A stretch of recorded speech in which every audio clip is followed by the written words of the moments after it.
Quería empezar a hacer una pregunta. No sé si se escucha bien, yo me escucho bien, no sé ustedes. Quería saber quiénes ya habían venido a otros repasos que hicimos nosotros. Bien, bastante nuevos también. Bueno, queremos también que más o menos nos hagan una resolución de cómo fuimos dando los otros repasos para la gente que estuvieron acá antes. Si les gustó, si les sirvió, si sienten algo de diferencia con otros repasos de otras agrupaciones, eso también es importante.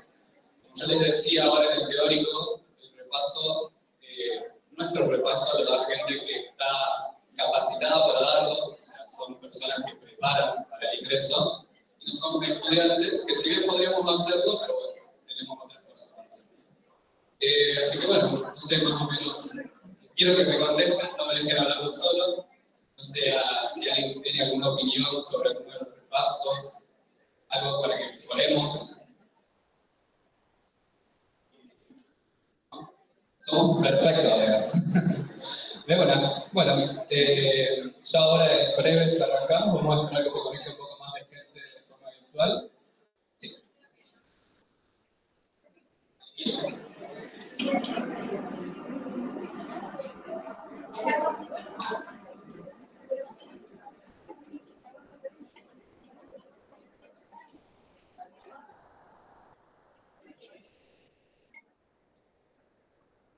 Bueno, ahí vamos a solucionar el problema del audio por el Meet. Me acaban de preguntar también si alguien tiene líquido para limpiar lentes de contacto. Si hubo un accidente y a una compañera se le cayó. ¿Nadie? Lástima. Vale, todo mal.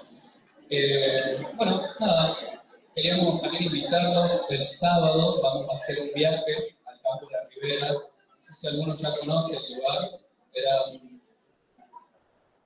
lugar clandestino donde llevaban a personas durante la última dictadura militar. Lo vamos a visitar en vísperas del 24 de marzo, que se celebra y se reflexiona sobre la memoria, verdad y justicia. Así que bueno, a los que quieran ir, están invitados, invitadas. Vamos a ir en colectivo, vamos a hacer una reforestación, vamos a plantar árboles en honor a esos desaparecidos. Y también vamos a hacer una visita guiada por todo lo que es conocer. Está bueno que se vayan incorporando a esta temática, porque si bien ustedes son futuros psicólogos, futuras personas que van a trabajar con otras personas, está bueno que vayan teniendo en cuenta qué son los derechos humanos, cuáles son las atrocidades que se han cometido en épocas anteriores, y tener en cuenta esto, ¿no? Memoria para que esto no se vuelva a repetir. Bueno, ya creo que estamos camino. Creo que ya estamos para arrancar. Así que bueno, gracias por venir. A los que no nos conocen todavía, somos AIESICO, somos la bisagra, acá en la Facultad de Psicología.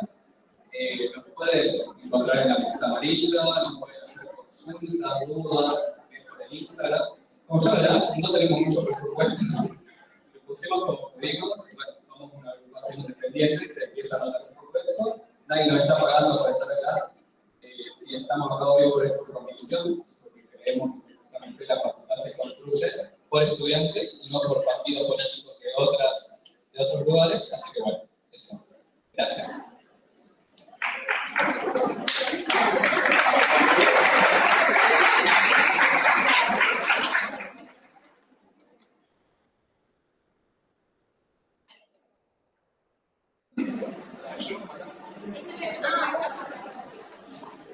Hola, ¿cómo están? Bien. ¿Cómo salió el primer parcial, primer TP? ¿Bien? ¿Sí? No, veo ya caras que no. Se pueden ayudar. Bueno, bien, bastante bien dentro de todo. Bueno, este segundo parcial es mucho más lindo, más interesante, más dinámico, más todo. Ya no hay tanta historia.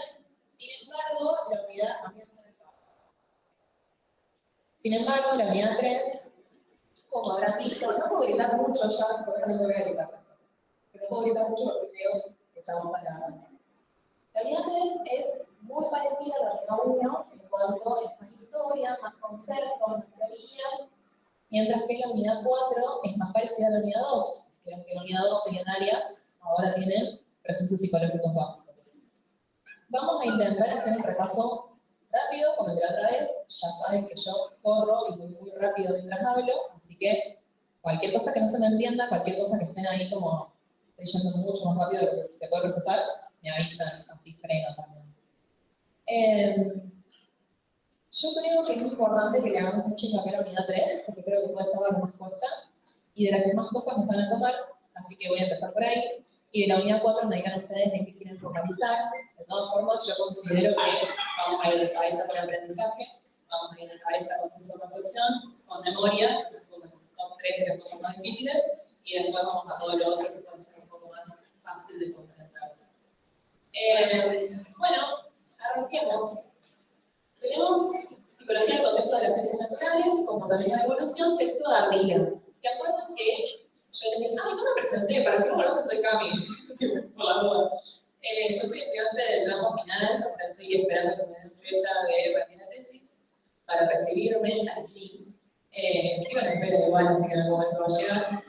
Y yo también estuve militando en algún momento de mi carrera con los chicos, así que doy fe de que no tienen presupuesto y que si alguien ahí dice AL5, así que vayan a escribirlo.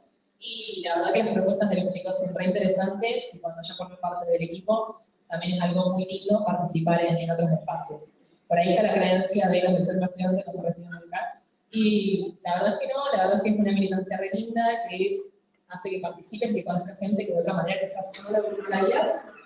Y las actividades están buenas, así que estén al tanto y aprendan también, no solo a ser estudiantes, sino a participar de las cosas de la facultad, que es algo de muy lindo que pueden hacer en la poesía. Dicho eso, volvemos a Ardila. Como yo les digo siempre, tenemos dos columnas, una columna positivista y una columna antipositivista. ¿Se acuerdan de esa distinción que les hago que son una cosa así?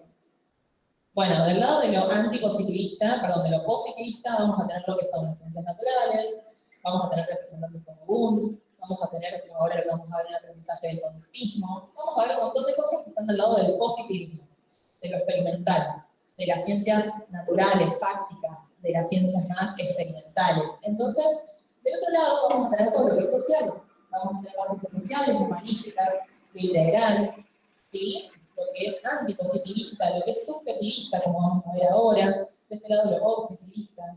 Hagan siempre esa distinción en los autores principalmente, para que les sea más fácil también a ustedes pensar mucho eso. Porque de repente les ponen, quitar piensa que la psicología es basada en evidencia. Ustedes tienen que saber que lo basado en evidencia es del lado del positivismo, y que quitar es de contra antipositivista. Entonces jamás quitar diría eso. Aprendan a pensar esas cosas. Parece que me estoy retando, como tienen que aprender eso, y no es así, sino como que intenten hacer ese procesamiento, nada más que eso. Vamos a empezar. Unidad 3, vamos con Ardila. Después Jaco.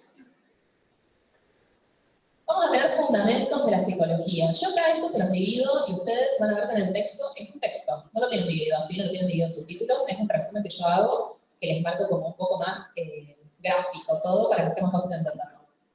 Vamos a tener, dependiendo del autor, la postura del autor, la corriente del autor, el autor se va a parar en un lado de la historia o en otro lado de la historia, como vimos en la unidad 1. Entonces, para Ardila las cosas van a comenzar de una forma y quizás para Guitar van a comenzar de otra forma. Como cuando Luque, por ejemplo, decía que teníamos la historia oficial y la otra historia. Bueno, esto más o menos lo mismo, nada más que nos pasamos en las corrientes. Tenemos por un lado a los filósofos presocráticos y de la Edad Media, donde tenemos a Sócrates, a Platón, a Aristóteles, donde dice tenemos toda la cultura griega de la época dorada que está impregnada de concepciones psicológicas. Chicos, tenemos dentro de esta concepción que es Ardila, vamos a tener dos partes. Una parte donde nos vamos a enfocar los psicólogos en lo que es el estudio del alma, el estudio de lo racional, que vamos a ver las especulaciones del sillón, y del otro lado vamos a ver el quiebre en la historia, y en ese quiebre vamos a empezar a tener otro objeto de estudio, que va a ser el conocimiento, la mente, el comportamiento. ¿Sí? De este lado, del lado de la mente, del alma, vamos a tener primero los filósofos presocráticos y después vamos a tener el Renacimiento. Con el Renacimiento vamos a tener la psicología de los filósofos modernos, que fue la psicología racional. ¿Qué les van a tomar a ustedes? Las especulaciones del sillón. ¿Qué tienen que saber ustedes de las especulaciones del sillón? ¿Qué son? Si yo hoy les pregunto, ¿por qué creen que sale el sol? Y ustedes me dicen, y porque no sé, es de día, y como es de día, la luna se pone, y sale el sol, y empieza a haber luz. Lo que están haciendo es pensar desde el sentido común. ¿Sí? Están pensando en algo que ustedes tienen un poco de lógica, ¿no? No es que hicieron una investigación y saben que por la luna rota y rota el sol y qué sé yo. ¿Sí? Si ustedes pudieran explicarme eso mediante una investigación científica, ustedes podrían decirme, che, esto está basado en evidencia. ¿Sí? Pero en este caso están basándose en su sentido común, en lo que ustedes piensan. Entonces, en ese sentido, estamos hablando de una psicología racional. ¿Sí? Estamos en el Renacimiento. ¿Qué pasa? Llega un momento donde tenemos un quiebre, que es lo que les decía antes, y pasamos a cambiar el objeto de estudio, deja de ser el alma y ahora el objeto de estudio empieza a ser el conocimiento. Ya lo vamos a ver después cuando veamos el ser humano en psicología, el texto de Luque, que el año pasado, para quienes son recursantes, era de Muñoz, que era terrible ese texto, y ahora lo que tienen de Luque es que es un poco más entendible, pero no se entiende un carajo al mismo. Los socialistas lingüistas británicos, Cox, Berkeley y Hume, afirmaron que se podían aplicar los métodos de la ciencia al estudio de la conducta y de la mente. O sea que, ¿qué van a estudiar los asociacionistas y empiristas, chicos? Contra de Joyce, van a estudiar la mente y la conducta. ¿Sí? Ya no estudian el alma. El alma se fue, ya no es objeto de estudio en este momento. Después vamos a tener a Wundt, ya lo conocen, primer laboratorio, Leipzig, en Alemania, 1859. Nada más que eso es lo que sabemos de Wundt hasta el momento. Wundt va a ser el primero en aplicar de manera sistemática estas concepciones de la ciencia, estos métodos de la ciencia, al estudio de la mente. Entonces, si a ustedes les preguntan, el Renacimiento y los filósofos presocráticos estudiaban el alma, ¿sí? Ahora los asociacionistas, los empiristas, Wundt estudian la mente, la conducta, ¿sí? Pasamos. Esta es otra de las preguntas que les pueden llegar a hacer. Los problemas a investigar, lo que se debe investigar en ese momento, ¿qué pasa? Llega un punto donde la psicología se empieza a dividir, se empieza a aislar y dice, che, yo voy a hacer una ciencia autónoma, yo no voy a depender de la filosofía. Para que eso suceda, se tienen que unir dos ciencias, ¿sí? Una que va a plantear muchos problemas y que nunca va a dar soluciones, que va a ser la filosofía, y otra que va a plantear los métodos para llegar a esas soluciones, que va a ser la fisiología. La fisiología, ¿sí? Entonces, del interjuego de la filosofía y de la fisiología, nace la psicología como área de conocimiento autónomo. Eso se lo van a tomar y las opciones van a ser del interjuego de qué dos ciencias nace la psicología como área autónoma, conocimiento autónomo, de la antropología y la filosofía, de la sociología y la psicología, bla, bla, bla, bla. Sepan qué es la fisiología y la filosofía. Seguimos. Ávila va a decir, y acá volvemos a lo mismo, se acuerdan que yo les vengo diciendo siempre que es muy importante que ustedes sepan qué piensa cada autor, ¿sí? Cada autor va a tener una consideración distinta. Ustedes me preguntan a mí, yo no soy una autora que soy psicóloga todavía, pero me preguntan a mí, yo les voy a decir que para mí la psicología estudia la conducta. Pero quizás te preguntan a algunos de los chicos, que los chicos dicen, no, para mí estudia el alma o estudia la psiquis, ¿sí? Eso es algo que no hay un consenso. Es que uno en algún momento de la historia de la carrera o de su historia con la psicología decide tomar uno de los caminos. Ardila elige su camino, y su camino es positivista.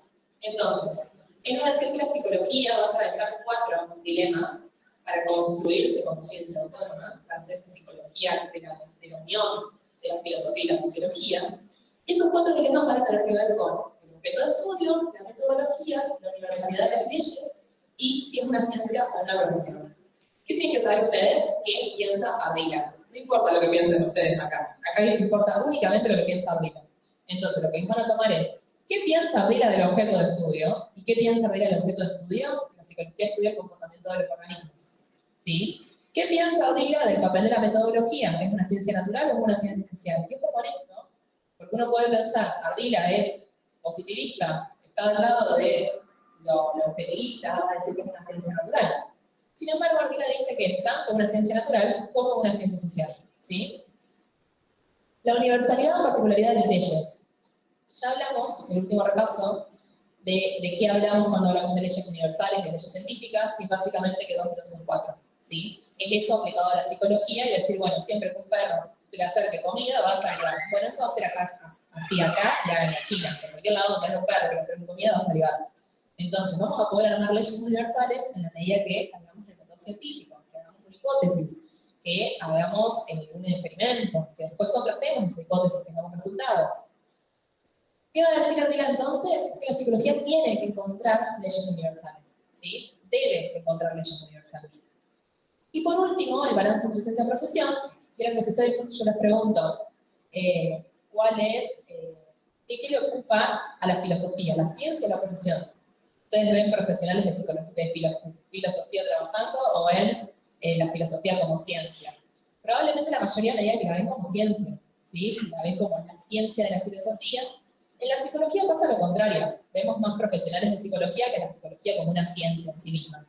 Sin embargo, Ardila, frente a este dilema de, che, ¿es una ciencia o una profesión?, va a decir, últimamente la vemos más como desarrollo de profesión. Sin embargo, no deja de ser una ciencia también. Entonces, para Ardila, reiteramos, objeto de estudio, comportamiento de los organismos. Ciencia natural o ciencia social, ambas. Leyes universales. Y balance de ciencia-profesión, ambas también. ¿Sí?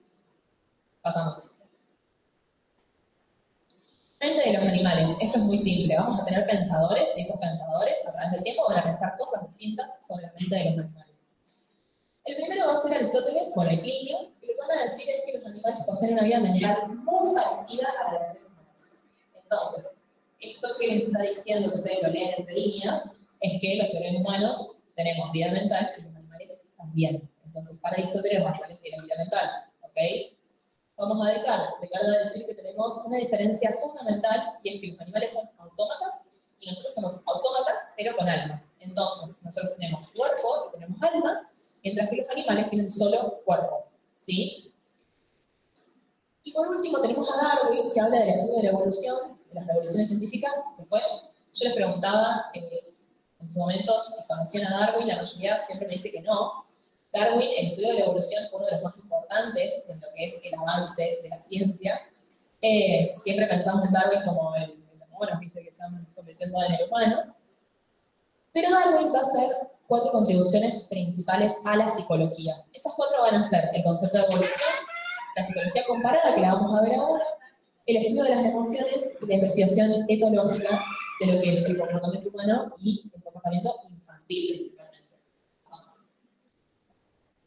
¿Qué es la psicología comparada, chicas? ¿Y qué les van a preguntar de esto? Este texto después les hace todo un despliegue de lenguaje, cognición, rutas de planeación de futuro, y qué sé yo, todo eso no va, pues seguramente no se los toma. No les digo yo que lo va y después digan, che, no, la chica de Rosso dijo que no, pues ni idea, o sea, yo no damos los parciales. Pero generalmente no es algo que tomen. Les van a tomar esto, la definición, ¿cuál es la definición de la psicología comparada? Estudio de los procesos psicológicos en animales no humanos, y fíjense que esto es una terminología propia de arriba. No van a tener otro autor que les hable de animales humanos y animales no humanos. Aprendan también eso. Cada autor tiene sus palabras y sus terminologías, así como después teníamos a Luque y de Giorgi, que de Giorgi nos decía que teníamos campos, mientras que Luque nos decía que teníamos, no sé, tipos de psicología, que teníamos la psicología sin psicólogos, la psicología con psicólogos. Acá teníamos a de Giorgi otro lado hablando de los campos. Es una palabra propia de Giorgi. Acá lo mismo, chicos. Ardila habla de lo que es animales humanos y animales no humanos. Ningún otro autor va a hablar de animales humanos o animales no humanos. Si en el chat meten algo de animales humanos o animales no humanos, sepan que eso es de Ardila, no es de ninguno de los otros autores. Definición: estudio de los procesos psicológicos en animales no humanos como la evolución y el desarrollo del comportamiento. ¿Quién va a ser el padre de la psicología comparada siguiendo las bases de la ciencia Darwin? Morgan. Entonces, el padre no es Darwin, el padre es Morgan. ¿Qué dice Morgan? Quizás Darwin en su momento iba a poner libreta, se paraba como un árbol, veía el pájaro y anotaba lo que hacía el pájaro, y esa era la investigación hasta el momento. Morgan lo que dice es, che, si queremos que esto sea científico, vamos a darle el avance científico, lo vamos a meter en un laboratorio, vamos a hacer experimentación, vamos a ver cómo se replica esto, y a partir de ahí vamos a decir si esto es científico o no. Entonces, Morgan es el primero en hacer eso en la psicología comparada, por ende es considerado el padre de la psicología comparada. Y algo que también dice Morgan es que no debemos atribuir funciones superiores a los animales si las cosas que les pasan se pueden simplificar a cosas más básicas. O sea, no digamos que los animales tienen un lenguaje como el nuestro y que charlan entre ellos, si podemos decir que se comunican, ¿sí? Entonces, lo que termina diciendo Morgan es eso, como, che, hacemos la investigación, sabemos que la psicología comparada existe, sabemos que hay funciones que atribuíamos únicamente a los humanos, que la tienen ahora también los animales, sepamos que esas funciones no están tan desarrolladas con el mismo nivel que los humanos. ¿Sí?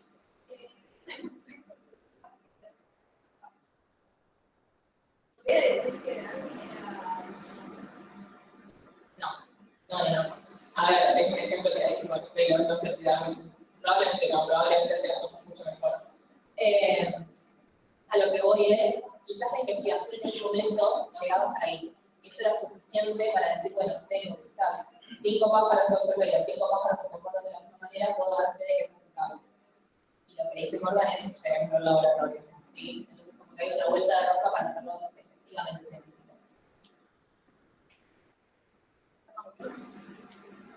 Chicos, hasta ahí arriba. No hay mucho más que eso es lo más importante, es lo que probablemente les tomen. No creo que vayan a hilar en lo que ya les digo, rutas de predicción del futuro, lenguaje, bla, bla, bla, bla, bla, bla, bla. Así que quédense como con lo principal. Vamos a editar, este texto lo detesto. Editar habla de lo que es la psicología cultural.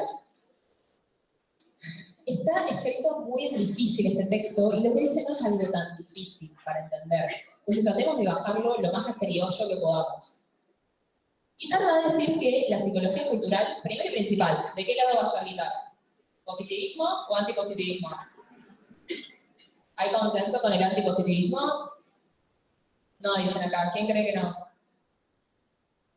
Yo escucho no. Háganse cargo. Bueno, es antipositivista, claramente es antipositivista. Estamos al lado de las ciencias sociales. ¿Qué dice Guitar?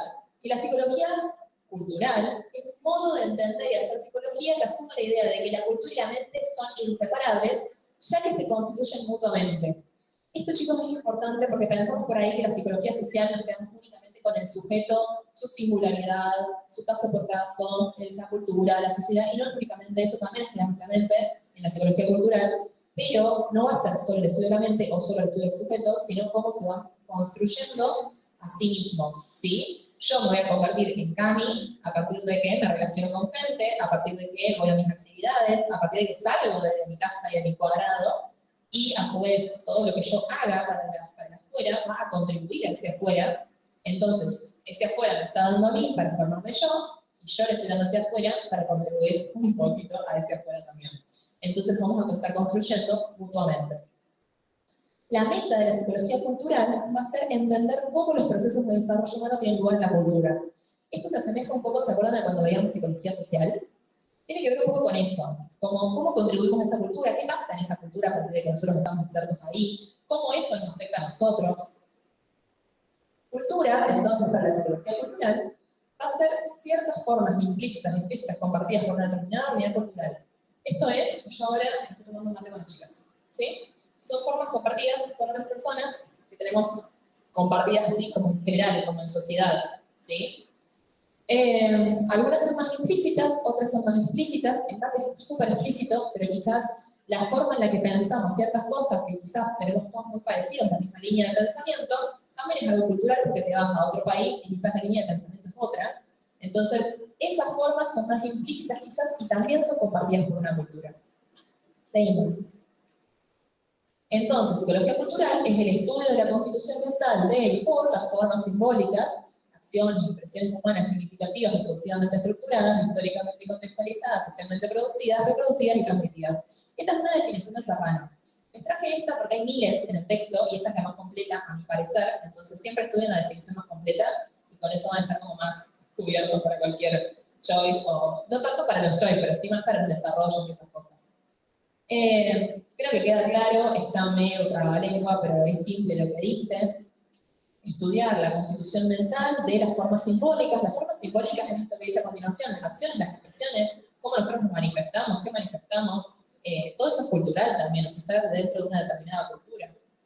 Discursivamente estructuradas, las formas en las que hablamos, las palabras que decimos, cómo de repente se ponen moda X palabras y todos repetimos la misma palabra. Históricamente contextualizadas, socialmente producidas, vamos a estar construyéndolas en sociedad y van a ser históricamente contextualizadas. Ustedes ahora escuchan a una persona decir, no sé, una muletilla que se usaba hace 25 años, como el arre de Atringe. Entonces, eso es algo históricamente contextualizado también. Pasamos. Esto es importante, la evidencia humana. La evidencia humana es algo que trae Vygotsky, ¿sí? Sepan eso. El que trae ese concepto es Vygotsky, no es Guitar. ¿Qué va a ser la vivencia humana? Si bien la conciencia dice debe ser el objeto de estudio de la psicología, la vivencia humana es la unidad de análisis. Y acá caiga mucho la literalidad, chicos. Porque les van a tomar esto literal del texto.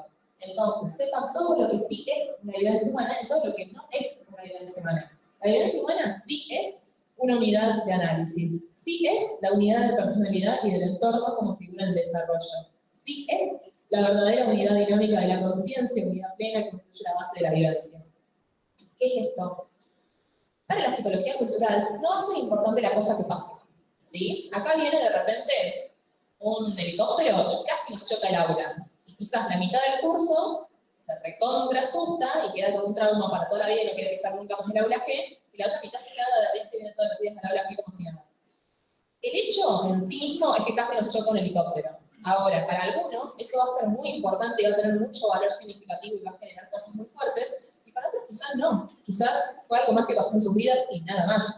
Entonces, para la psicología cultural lo importante va a ser cómo la persona experiencia la cosa, no la cosa en sí misma.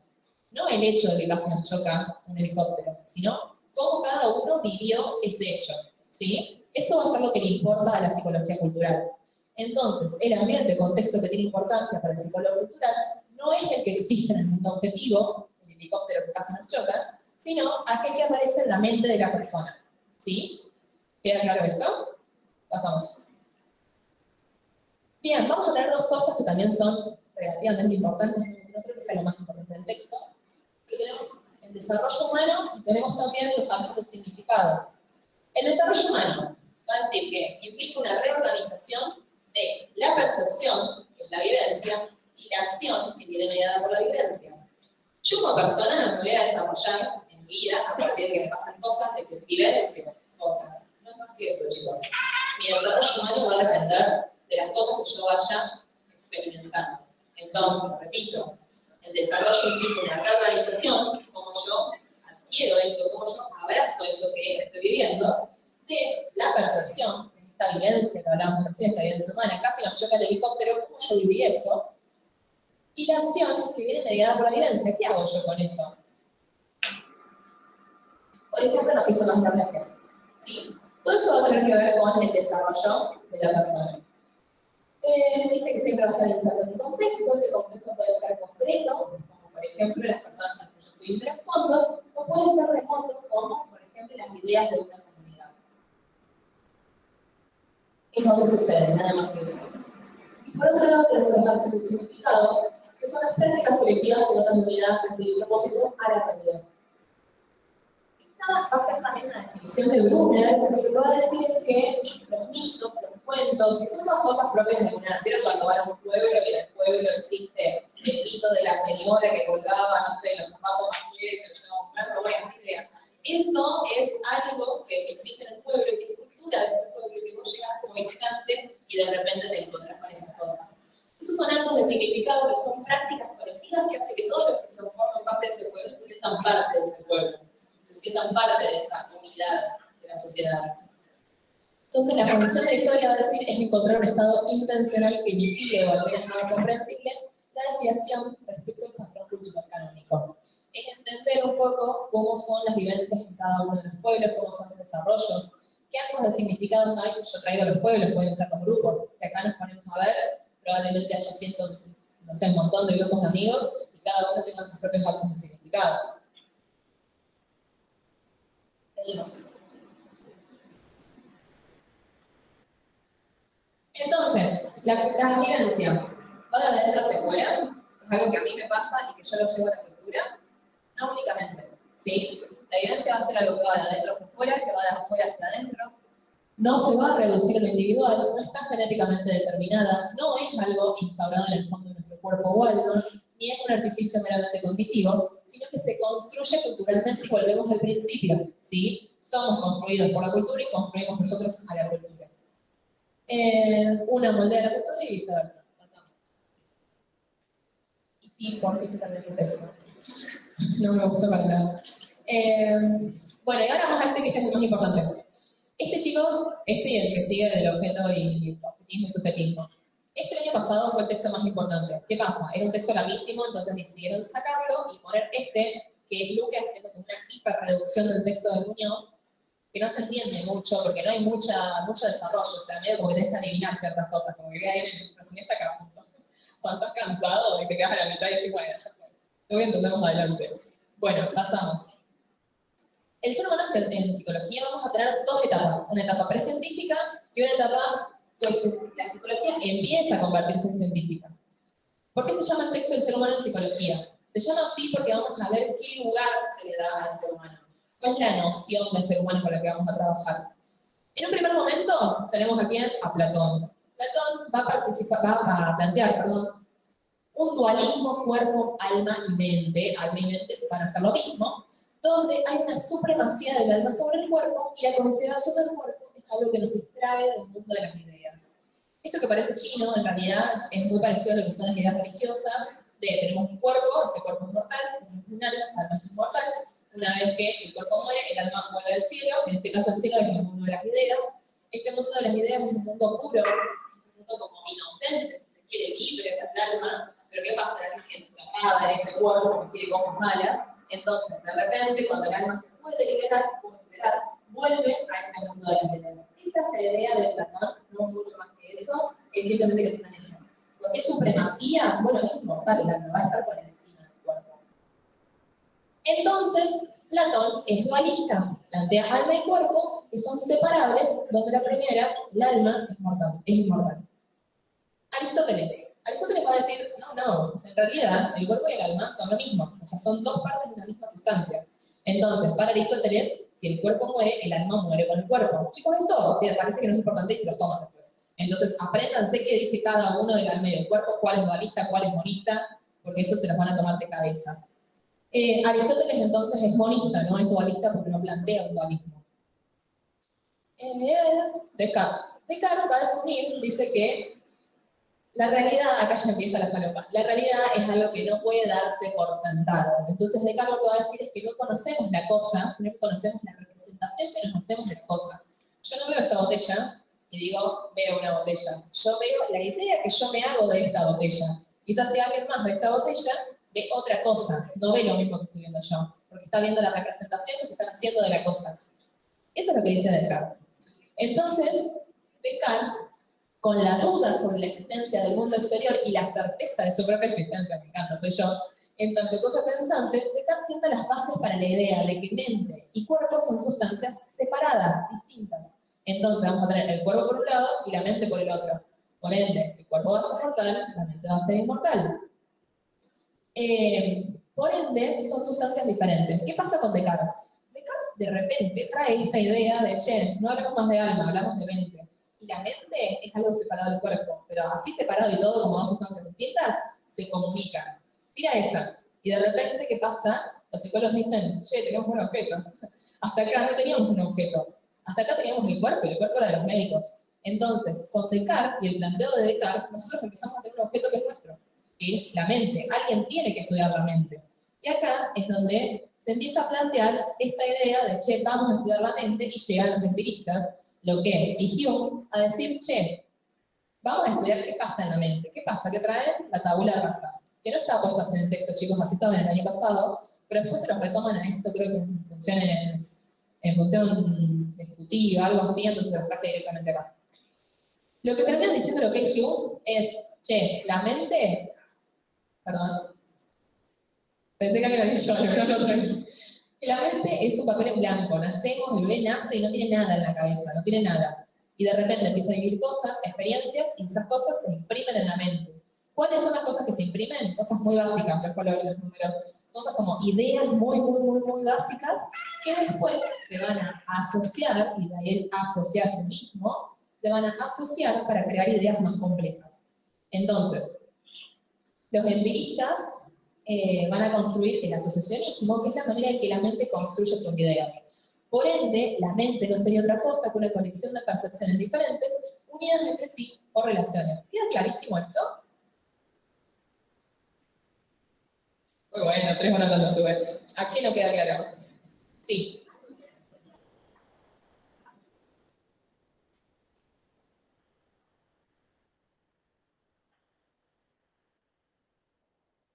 Por lo que es el que trae lo de la tabula rasa. Y igual, tipo, Hume no es que queda por fuera, Hume después como que retoma eso, pero él trae más la parte del asociacionismo. Dice, che, en realidad sí pasa eso, pero esas ideas se relacionan entre sí y van creando ideas más complejas. Como que continúa con ideas. ¿Qué más nos entendió? Allá. A partir de que tenemos un objeto de estudio, que es la mente ahora, antes veníamos con el alma, ¿se acuerdan? Veníamos con otras ideas.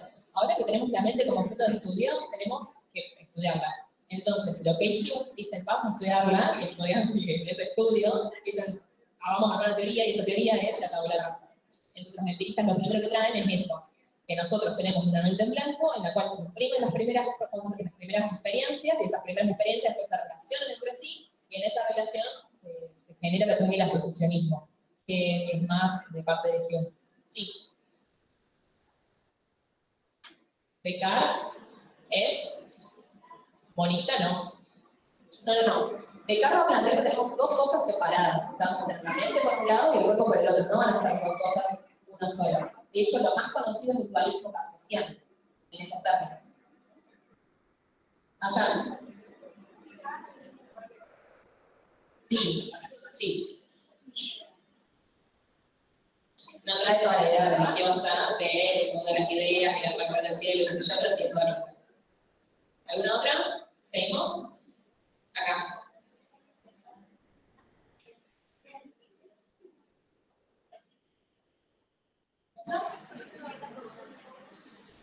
Bueno, esa es una crítica que se le hace en realidad al que la hace Díaz. ¿Eso me está haciendo? ¿La crítica de Díaz? Bueno, el texto dice como que en realidad Hume lo que termina haciendo es dejar a un sujeto, como que dejar al sujeto sin lo que lo hace cognoscente. O sea, como que en realidad estamos limitando al sujeto a algo que es únicamente lo que puede pasar por su mente y no como activamente lo que puede generar él. ¿Sí? Los vínculos, los sentimientos y todo eso. Entonces la crítica que se le hace es eso, como que es un sujeto que no es persona, sino que es únicamente mente. Que es después la crítica que se le empieza a hacer al cognitivismo, ya vamos a eso. Pasamos. Bueno, pre-científica, convirtiéndose en científica, llegamos a científica. ¿Cómo llegamos a científica con Wundt? ¿Qué es lo que conocemos de Wundt? Leipzig, en Alemania, laboratorio experimental, de 1869. Además de eso, Wundt hizo otra teoría, la psicología de los pueblos. Entonces Wundt en realidad hizo dos cosas, lo experimental y la psicología de los pueblos. ¿Qué pasa? Lo experimental es lo que más conocemos, la psicología de los pueblos es lo que como quedó abajo de la alfombra, que nadie le dio pelota. Pero en realidad la psicología de los pueblos es una psicología de tipo social que fue propuesta como el estudio de los procesos complejos enraizados en circunstancias socioculturales específicas correspondientes a fenómenos colectivos. Es más o menos parecido a lo que vimos recién en psicología cultural. Wundt hace esas dos teorías, la que más se conoce de él es la psicología experimental, porque de hecho él después siguió su camino por ahí. Y acá vamos a tener tres grandes escuelas, y espero ser lo más neutral posible cuando explique esto.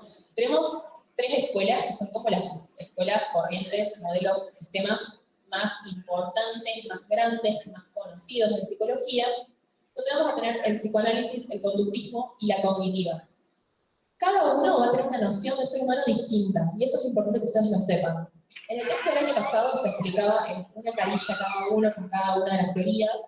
Este año no se los toman, entonces no voy a interiorizarme en cada una de las teorías.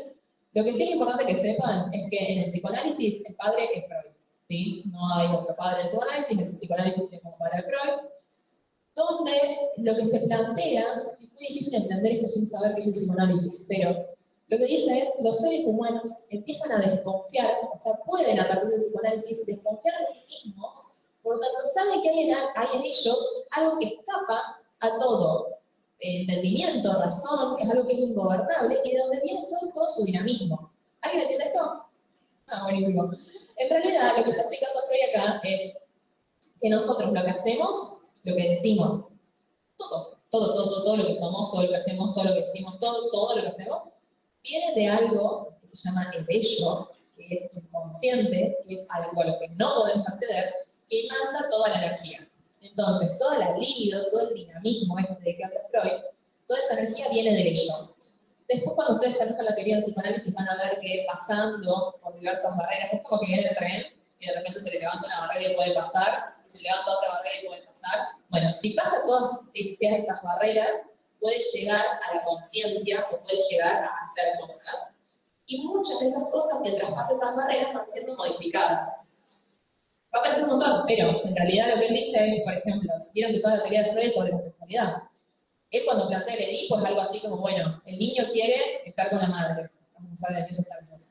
Quiere estar con la madre. Pasa la primera barrera le dice, no, de ninguna manera no vamos a estar con tu hija. Entonces, ¿qué hace? Lo desfigura un poco, entonces a medida que va pasando las barreras, que en realidad es el complejo de Edipo y tiene otra cosa que no les importa ahora, puede llegar a la conciencia. Alguna de esos restos de contradeformados llega a la conciencia. O no, y lo sueña. O no, y hace chistes. O no, y hace una obra de teatro. No importa, a lo que va es que es eso. Podemos desconfiar de nosotros porque de donde viene toda nuestra energía, todo nuestro dinamismo, es algo que no sabemos. No vamos a poder acceder nunca. Lo que dice el psicoanálisis es, ustedes no saben de dónde viene toda su energía, de dónde salen todo lo que ustedes hacen. Pueden acceder a algo de eso. ¿Por qué? Porque todo eso es ingobernable y escapa a toda razón. No lo quieran entender. ¿Cuál es la noción de ser humano del psicoanálisis? Un sujeto que contiene a otro, que le induce a la acción y que está fuera de su control. ¿Qué sería este ello?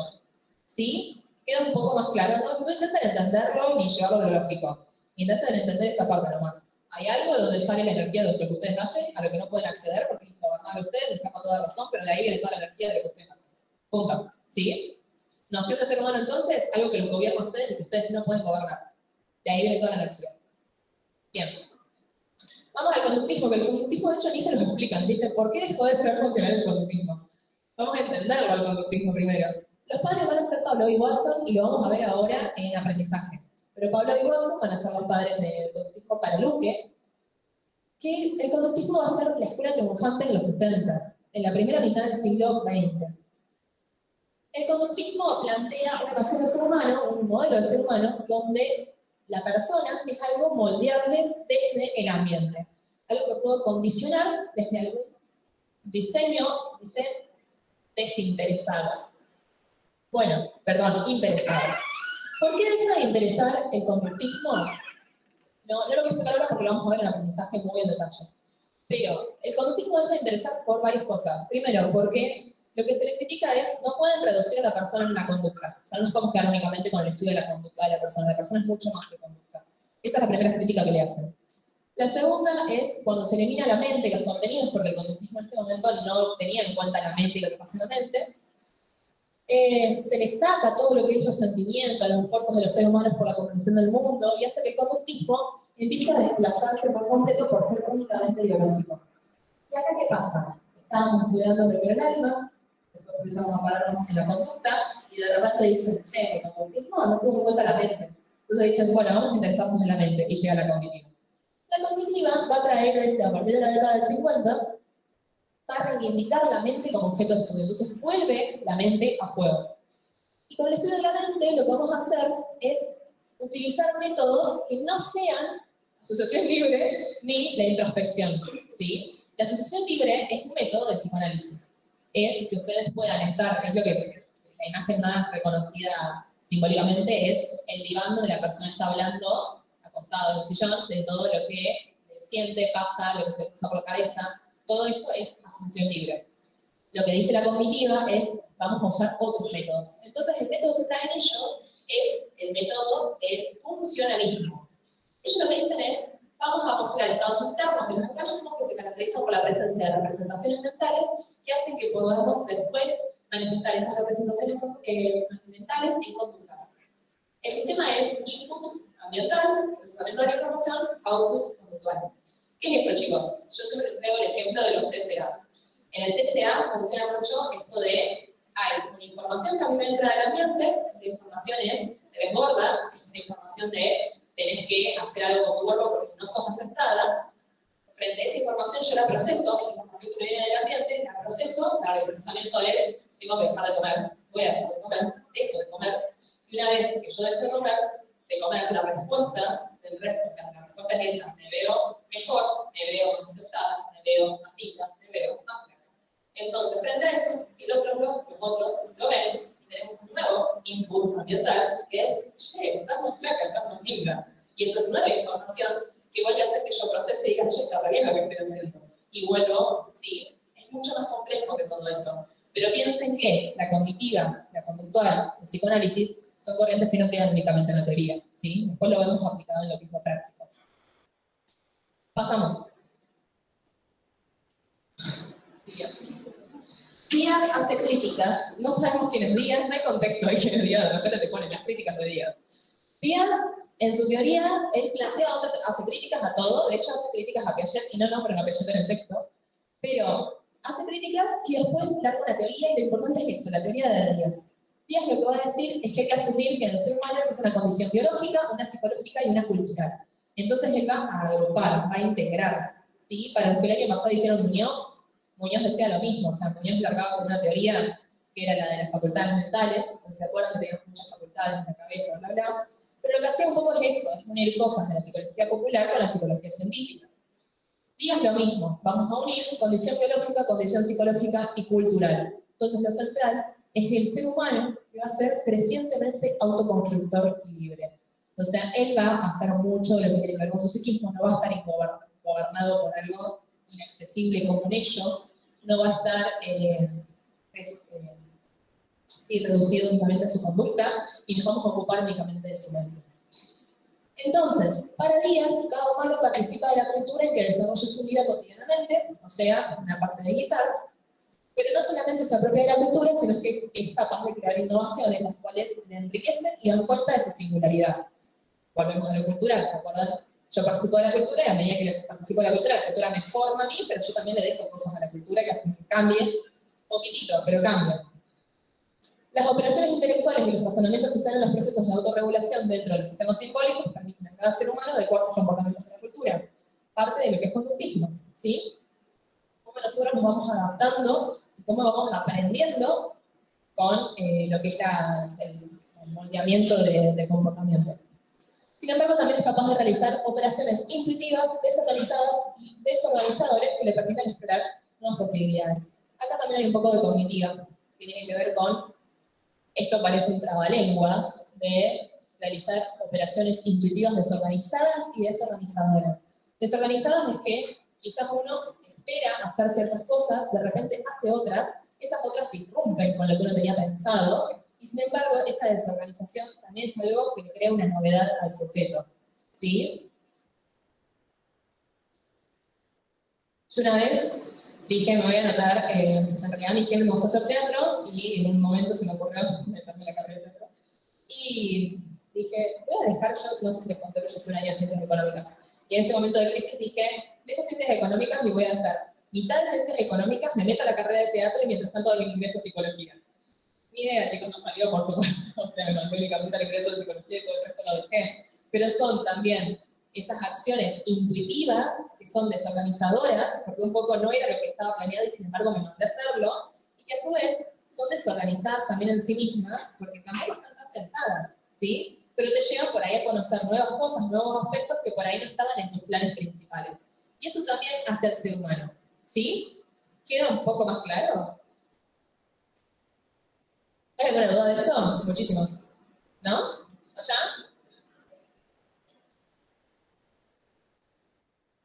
¿De la cognitiva? Sí, decimos cognitiva, no lo volvemos a ver. Cognitiva es básicamente que tenemos una entrada de información. Lo importante va a ser la mente y cómo la mente procesa. Va a entrar información del ambiente. Ya vamos a ver por qué hay el ambiente en senso-percepción. Va a entrar información de la mente. Esa información se va a registrar. Yo la voy a registrar y a partir de ahí voy a dar una respuesta conductual, que va a ser el output, ¿sí? Eso es la cognitiva. Entonces, en el modelo de persona de la cognitiva vamos a tener una persona que es, podemos volver, acá, una máquina que procesa información. Mientras que en la conductual vamos a tener algo moldeable desde el ambiente que puede ser condicionado. Mientras que en el psicoanálisis vamos a tener un sujeto que contiene a otro, que le induce la acción y está fuera de su control. ¿Sí? ¿Más claro? Sí. Y todo eso, de este texto, lo que se busca, claro, porque lo que se busca, lo que hay que prestar atención es que, con el concepto que se tiene de cada uno de esos tres, el ser humano. Para mí sí es lo más importante, pero puede que tomen la teoría que plantea cada uno. No, lo recontra resumido. ¿Alguna pregunta más? ¿Pasamos? Vamos a sintetismo y objetivismo. Bueno, este es el último texto de la unidad 3, chicos, también es importante. Este es un poco el que engloba todo lo otro. Como yo les dije desde un principio, no hay un consenso sobre el objeto de la psicología, no hay un consenso sobre el método, no hay un consenso de nada en psicología. En psicología vos podés hacer lo que quieras hacer, pero vos elegís un poco tu camino. Entonces, llega un punto donde, en una apreciación personal, uno elige como de todos los caminos que hay, todas las corrientes, todas las áreas, vas eligiendo qué camino seguir. Acá lo que traen las profes es, che, conozcan que hay un camino, que hay otro camino, pero conozcan también la perspectiva de las profes sobre estos dos caminos. Entonces, me empiezan planteando cuáles son las características de estos dos caminos, estas dos perspectivas. La primera va a ser, bueno, primero vamos a ver los principios. Vamos a tener dos principios. Cada uno de estos caminos va a elegir un principio, va a trabajar desde un principio. El principio 1 va a ser el principio de homogeneidad y regularidad, y el principio 2 va a ser heterogeneidad y variabilidad. Homogeneidad y regularidad tiene que ver con que vamos a buscar cosas que igualen a las personas con otras. Vamos a buscar qué encontramos en común entre, por ejemplo, a nivel de personas a perros, pero en los perros vamos a decir, todo perro que yo agarro 5 perros, son de razas distintas, pero yo le acerco comida y el perro saliva, ok, puedo homogeneizar esta conducta, ¿sí? Es algo que después lo voy a replicar y esto es algo homogéneo, no es propio de cada perro, ¿sí? ¿Me siguen hasta ahí? Síganme en este razonamiento, porfi, porque si se pierden nos perdemos todos. Esto va a ser durante el tiempo, ¿sí? Se va a mantener, va a ser sostenido, no es que va a cambiar rápidamente. Hace no sé cuántos años Pablo hizo el estudio del perro, y al día de hoy sabemos que al perro le acercamos comida y el perro saliva, ¿ok? Es sostenido. Y lo que vamos a buscar es las características entonces normalizadoras y estereotipadas. Chicas y chicos, ojo con estos términos, porque estos términos son los que después los confunden. Estereotipado y normalizador es parte del principio de homogeneidad y regularidad, ¿sí? Algo estereotipado, algo que siempre es así. El estereotipo de, que siempre así o cumple con estas cosas. Normalizador, lo mismo, va con la norma, ¿ok? Mientras que del otro lado tenemos el principio de heterogeneidad y variabilidad, que tiene que ver con lo individual. Si yo te invito al diván a sentarte y contarme tu vida, probablemente lo que vos me cuentas no tenga nada que ver con lo que me cuenta el paciente que viene, ¿sí? Es tu vida, tu singularidad, tus cosas, lo que a vos te sucede, y cómo hilemos esas cosas, e interpretemos esas cosas, va a tener que ver únicamente con esa persona, ¿ok? Entonces ahí vamos a caer en algo que es individual, que distingue a cada ser humano de los demás, lo vuelve irrepetible, único, y va más allá de lo biológico, de los determinismos, ¿sí? Nos vamos a centrar más en lo cultural y en lo social. Pasamos. Entonces, si nos paramos de este lado, que es el positivismo, es el objetivismo, y nos paramos en el objeto de estudio que va a elegir el positivismo, piensen, ¿el objeto de estudio del positivismo va a ser la cultura? No. ¿Va a ser lo social? Ok, perfecto. Vamos a tener una concepción objetivista, vamos a estudiar científicamente todo objeto que pertenece al mundo natural, al mundo empírico, que sea capaz de ser captado mediante la experiencia sensible o ampliando esa experiencia, que yo veo, observo. Si no puedo ver y observar, voy a usar un microscopio, voy a ampliar esa observación con un instrumento que esté hecho para eso. El principio que vamos a usar en el objeto de estudio natural dentro del positivismo es el principio de homogeneidad y regularidad. Homogeneidad, en tanto ese objeto sea igual a otros objetos naturales, esto que le digo del perro, y regularidad, en tanto constancia de ese fenómeno que se repite puntualmente a través del tiempo. La existencia va a ser independientemente del conocimiento del investigador. O sea, yo ponele, Pablo, si ustedes ven el video, no sé si ven el video de Pablo. Si ven el video de Pablo, se van a dar cuenta que Pablo estaba estudiando otra cosa y de repente ve que el perro salía y se queda como, oh, el perro saliva. Él descubrió que eso ya existía, no es que él indujo a que el perro empiece a salivar, ¿ok? Entonces el objeto existe más allá de lo que el investigador conoce. Después el investigador puede conocerlo o no, pero el objeto existe más allá. Por supuesto, como les digo siempre, de un lado se van a pegar, o de los de acá le pegan a los de acá, y los de acá le pegan a los de acá, entonces las críticas siempre van a existir. Los subjetivistas le dicen a los objetivistas que reducen a las personas a sus características naturales, a su cuerpo biológico, a lo conductual, a lo observable, y se preocupan por exceso en eso que nos pueden asemejar a otros, y no se preocupan por la diferencia de las cosas singulares.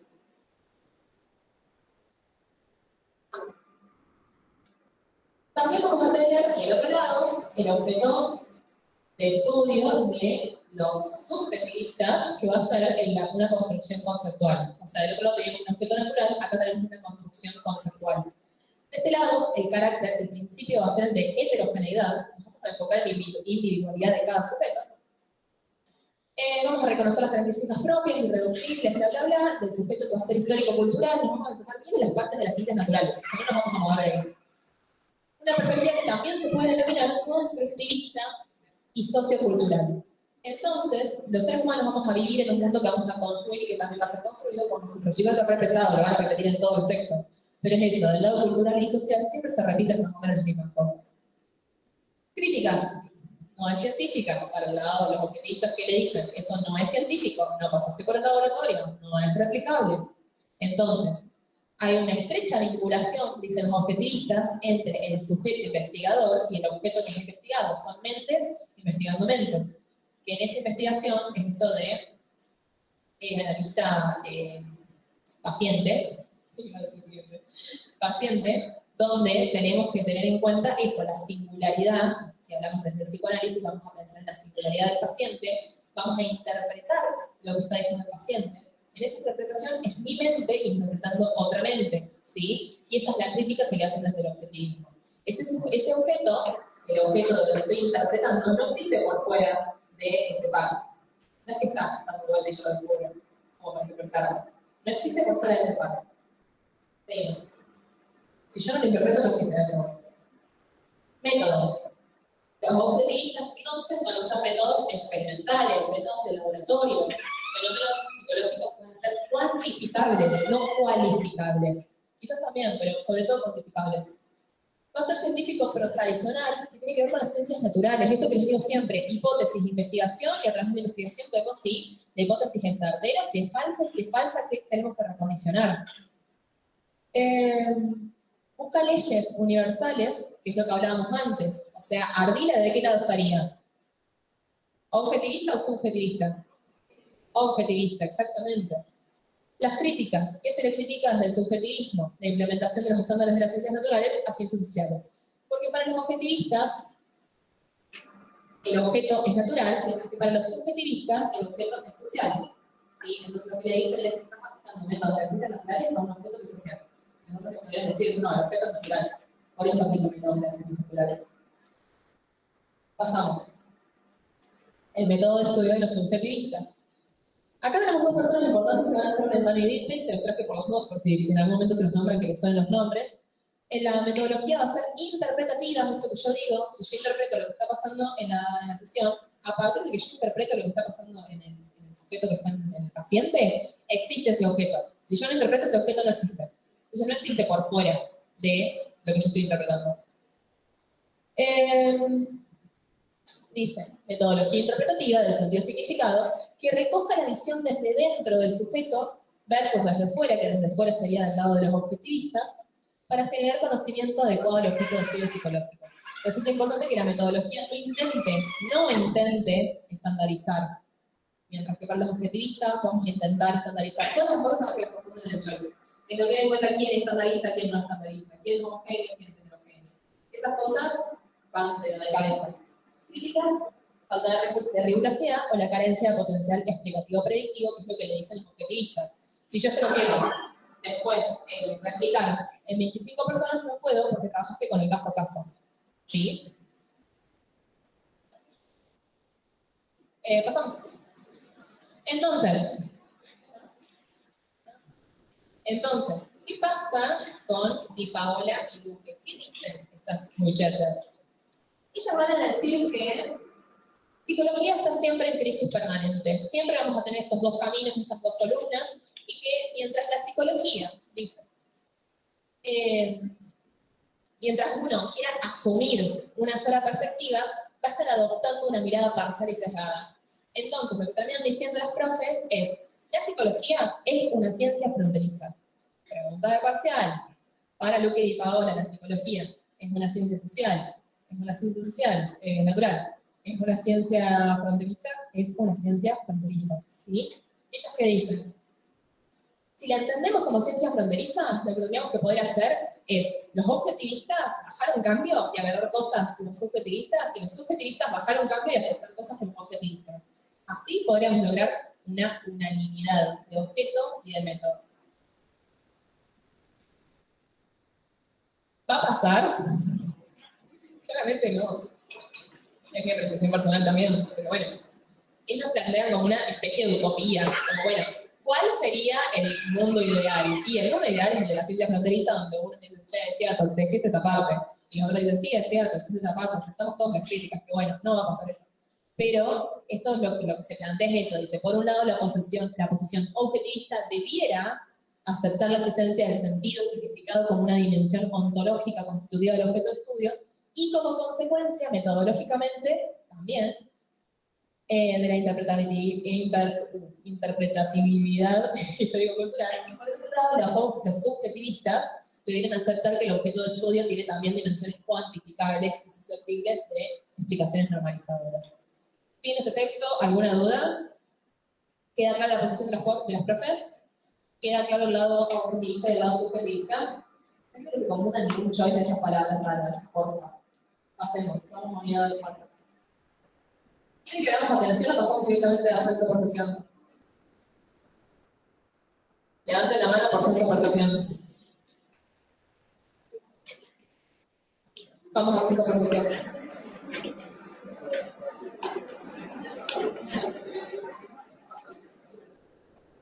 Ok, texto de Marchetti. Ya vieron que estos textos tienen todos más o menos la misma forma, que es partimos de la parte histórica y vamos después a las cuestiones modelos, paradigmas y todas esas cositas. Chicos, unidad 4 son procesos psicológicos básicos. Es todo lo que nosotros podemos hacer como personas. Por ejemplo, tenemos senso-percepción, tenemos atención, tenemos memoria, tenemos aprendizaje, tenemos funciones ejecutivas y tenemos cognición social. ¿Qué pasa con la senso-percepción y por qué cuesta tanto entenderla? Vamos a trabajar muchos ejemplos en este texto. Primero, importante, Comte define una nueva filosofía que va a estar preocupada, dice, por la aplicación de métodos empíricos de las ciencias naturales. Comte va a estar influido por los empiristas británicos. ¿Qué decían los empiristas británicos? A ver si me están prestando atención.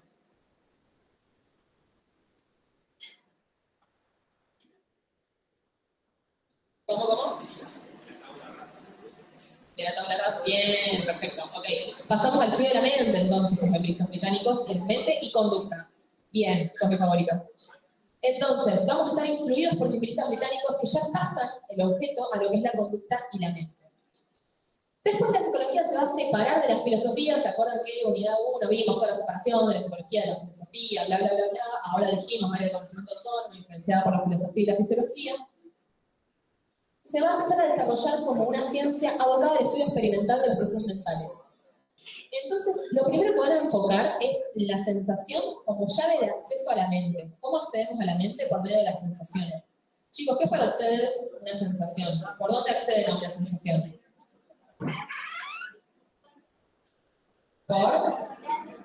Por lo sensorial, por los sentidos, exactamente. Entonces vamos a llegar a la sensación por los sentidos. Vamos a tener una secuencia de acontecimientos por los cuales el estímulo conduce a una experiencia subjetiva. ¿Qué es lo primero que va a pasar? Va a haber un estímulo.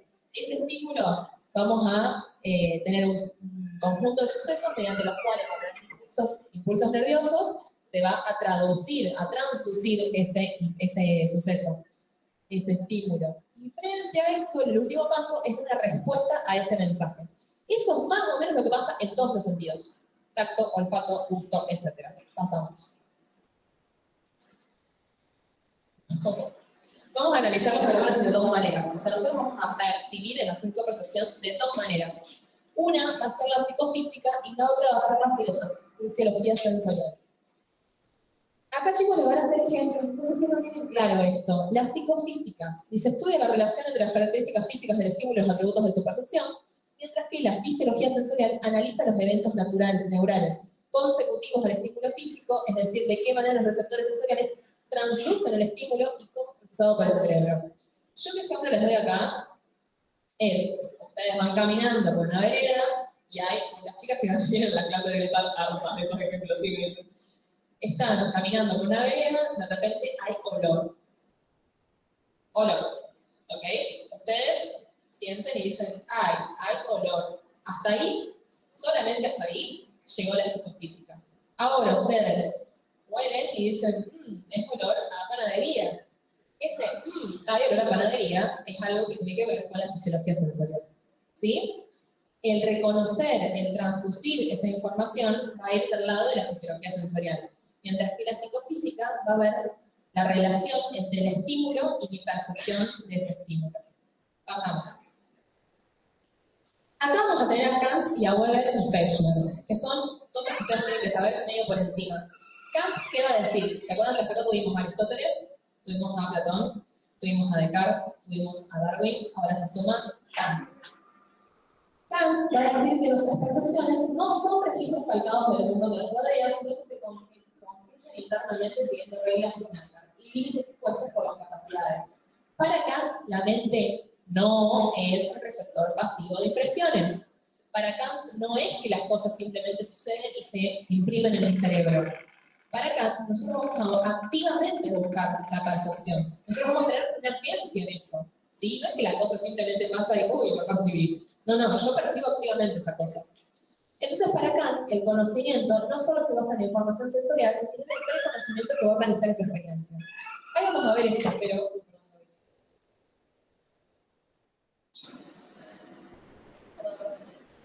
Entonces, para Kant, vamos a tener preconocimientos y esos preconocimientos nos van a ayudar a percibir. Ya vamos a eso.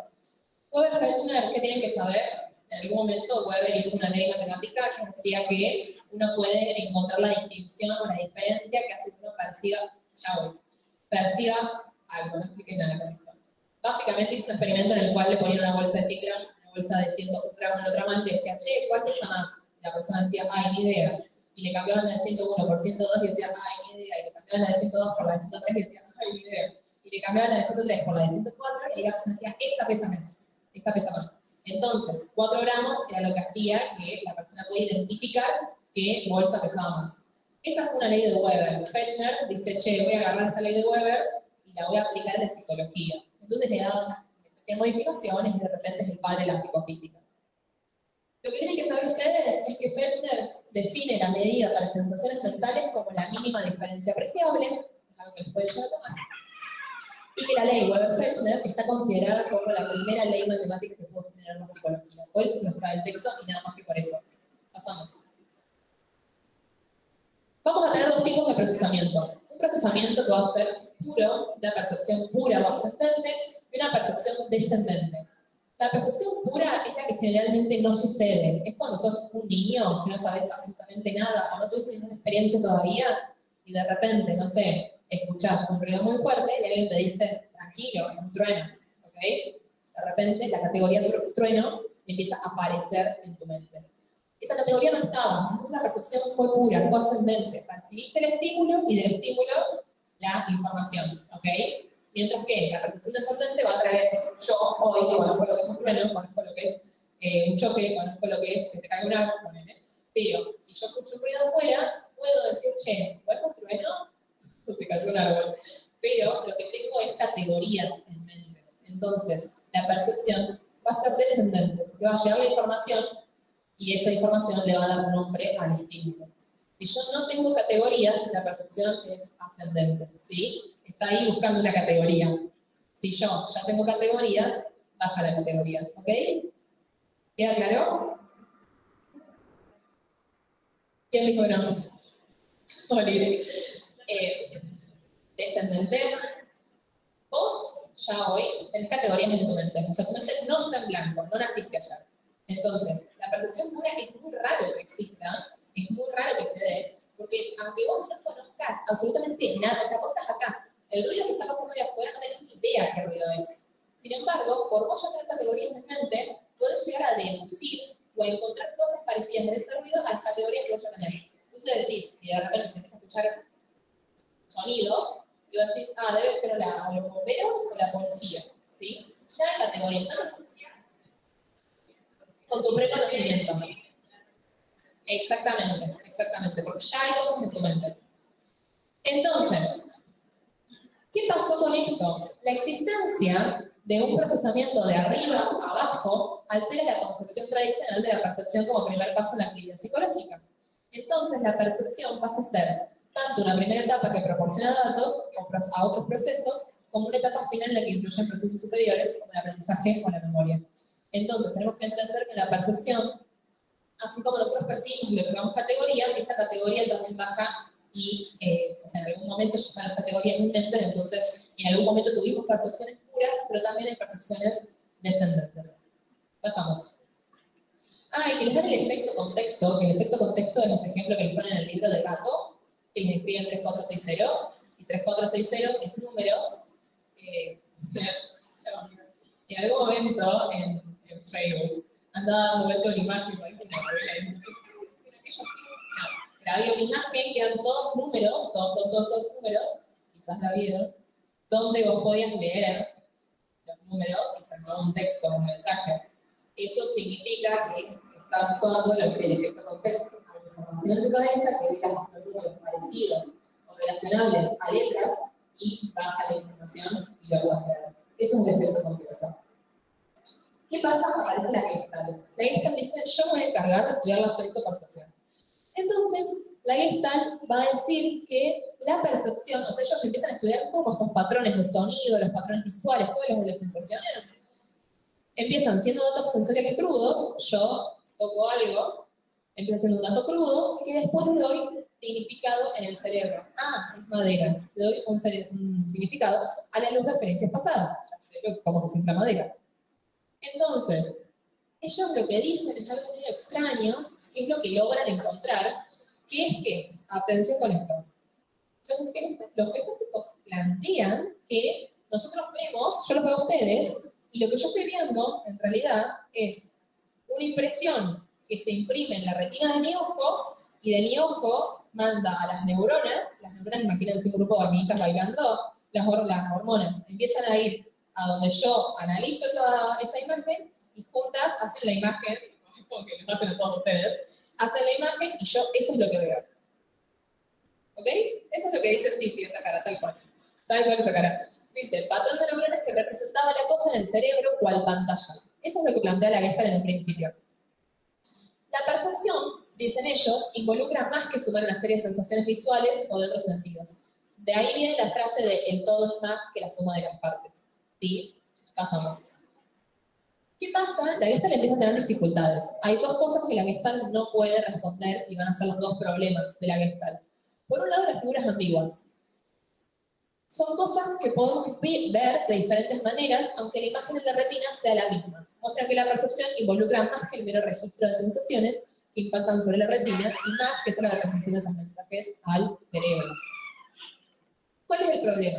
Los gestálticos asumieron que el cerebro producía esa información, ¿sí? Son esas neuronas que hacen el dibujito y el dibujito es la pantalla que yo veo.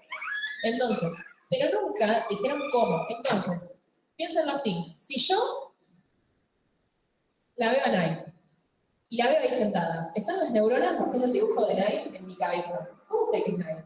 ¿Sí? ¿Por qué le puedo otorgar el nombre? ¿Sí? Si yo solamente estoy viendo una imagen. Eso es lo que no puedo explicar la Gestalt. ¿Cómo yo puedo ver? Buenísimo, veo. Ahora, ¿cómo yo reconozco que ella es ella? No puedo explicarlo a la Gestalt. Entonces, ese es un problema que tiene la Gestalt.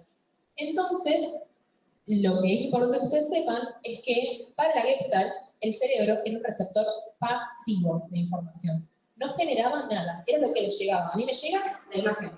Se terminó para la Gestalt. ¿Ok? Otro problema que tienen es la constancia perceptual. Si yo ahora, por ejemplo, veo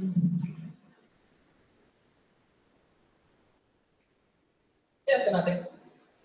Yo al mate lo veo acá, se está imprimiendo la imagen en mi cerebro. Y ahora el mate lo veo acá. Se imprimió la imagen en mi cerebro. ¿Cómo sé que es el mismo mate? ¿Cómo sé que el mate no cambió y el otro? Eso no lo puedo explicar la Gestalt. ¿Cómo sé que lo que se movió es el mate y no fui yo? No lo puedo explicar la Gestalt. ¿Sí? Si yo este control lo veo así y de repente el control hace así, yo sé que es el mismo control. Pero la percepción es otra, la imagen es otra. ¿Cómo puedo saber qué es eso? Que es otra imagen, pero que es el mismo control. Eso es es algo que la Gestalt no pudo explicar, ¿ok? Quizás para nosotros como, es re obvio, la Gestalt no pudo dar explicaciones como científicas de eso. Entonces, aunque el input o entrada que reciben nuestros sentidos cambia conforme nos movemos en el ambiente, yo me voy moviendo y veo otra cara de ustedes, y me voy moviendo y veo otra cara de ustedes, dice, percibimos un mundo estable, no es que estamos viendo, yo digo, hay otras personas, digo, voy acá y digo, ¿cómo cambiaron? Ay, acá ahora hay otros. No. Entonces, nuestra percepción no ha cambiado, aunque la imagen de la retina que a mí me llega es otra, ¿sí? Lo mismo con la habilidad de distinguir entre el propio movimiento y el movimiento externo, que constituye una clara evidencia de que la percepción no solo está basada en lo que pasa en la retina, sino que hay algo más, hay un procesamiento que está pasando ahí. Hay algo donde yo digo, che, ustedes son ustedes. Entonces, si los órganos sensoriales no están mandando sensaciones al cerebro, ¿qué es lo que están transmitiendo? Y la respuesta es la información ambiental, ¿sí? Ay. La información ambiental es lo que nos llega a nosotros. Entonces no son solo sensaciones, sino que con esas sensaciones, con esa imagen que yo veo en mi retina, también me llega información del ambiente. Si no, yo me quedaría únicamente con la persona que yo veo. Y acá el texto les trae el ejemplo de Gibson, que Gibson hace un experimento. No se lo van a tomar el experimento, pero básicamente lo que dice es, hay una persona con una mano así y otra persona a un lado con una mano así y agarra un cortante de masitas con forma de estrella y no las deja ver a las personas que hay una cortina, les pone el cortante en la mano y la persona con el cortante en la mano, esta persona le dice, che, vos no hagas nada, tipo, decime qué es lo que percibís, qué es lo que sentís con la mano, con el tacto. Y la otra persona le dice, explora activamente. Entonces la persona puede tocar ese cortante. Hay mucha más tasa de respuesta afirmativa, o sea, que encuentran la forma de las personas que pueden tocar el molde, que las personas que solamente lo tienen encima. Eso significa que las sensaciones que nosotros tenemos tienen que ver con un proceso activo nuestro que no alcanza únicamente con percibir mediante el tacto, sino poder explorar. Lo que logra Gibson es eso, la exploración activa, y termina diciendo como, che, la mente no es ninguna pasiva en esto, sino que es activa en el proceso de la sensopercepción. Fin, chicos, esto es, creo que todo es sensopercepción. ¿Queda claro? ¿Alguna duda? ¿No? ¿Tienen que vamos a aprendizaje?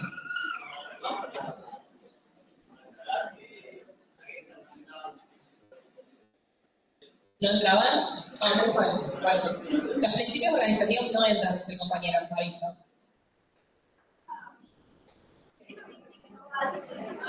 No te escucho, papá.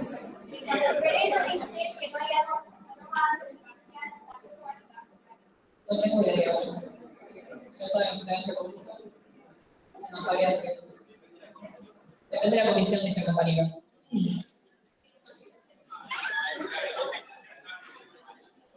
Ok, hay textos que no están en el manual de diseño.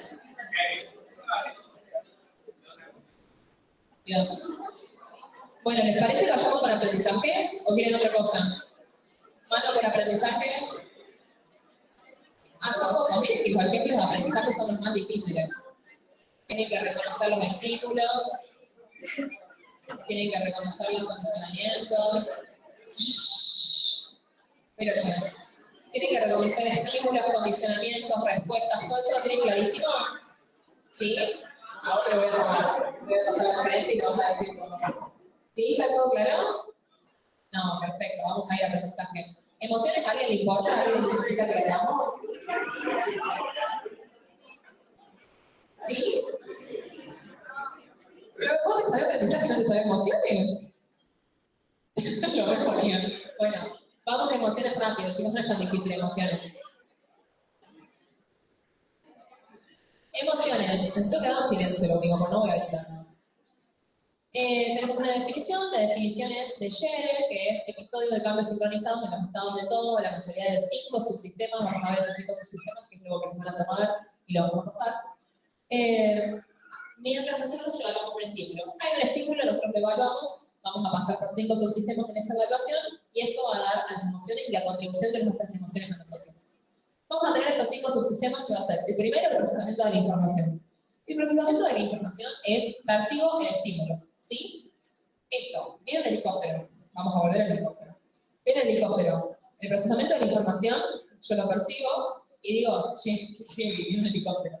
¿ok? Le otorgo una carga a eso. Digo, che, esto es un evento importante. Me puede pasar algo, porque está viniendo un helicóptero de frente, ¿ok? Entonces, procesamiento de la información, componente cognitivo del episodio emocional, evalúa el evento, le asigna un grado de importancia y activa los sistemas. Si procesamiento de la información dice, che, esto es importante, démosle pelota, lo pasa directamente a soporte. Llega la información de procesamiento de la información a soporte. Soporte es el componente neurofisiológico del episodio emocional. ¿Qué dice soporte? Agitemos. Entonces, soporte activa todo lo fisiológico. De repente empiezo a sentir taquicardia, empiezo a alterar, empiezo a transpirar muchísimo, empieza a, no sé, a doler la panza, de repente se frena la digestión. Entonces, se va a manifestar soporte mediante reacciones y síntomas corporales. Bien, ya tengo el cuerpo preparado. Voy ejecutivo. Ejecutivo es el componente motivacional del episodio emocional. Entonces va a preparar el organismo para la acción. Va a ser el que le va a decir, che, andate de ese lugar, salí de esa aula ya. ¿Sí? Manda como la directiva. Aparece acción. Acción posibilita la expresión motora del episodio emocional. Entonces va a comunicar las intenciones del organismo. Va a decir, che, tenemos que salir corriendo ya. Salí corriendo. Entonces salimos corriendo porque se viene el helicóptero. Se puede expresar de forma facial, vocal, por movimientos o comportamental. Y por último, tenemos un monitor. Una vez que salimos corriendo, capaz yo salgo corriendo y gritando de acá, tipo, llega un punto donde el monitor me dice como, che, el helicóptero ya pasó, no te chocó, está todo bien, nos calmamos. Entonces, es el comportamiento subjetivo, el componente, subjetivo de la experiencia emocional que permite monitorear el estado emocional, reevaluar lo que estuvo pasando y dentro del monitor se van a encontrar también los sentimientos, ¿sí? Los sentimientos y las emociones son cosas distintas, chicos. Creo que el texto lo dice en un apartado muy chiquito, pero la emoción es algo mucho más, menos duradera, o sea, es algo más del momento, instantánea.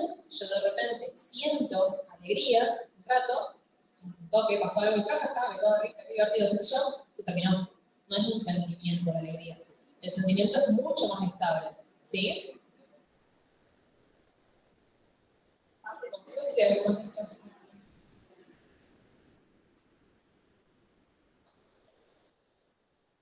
Bueno, las funciones, tenemos función de adaptación, función social y de motivación.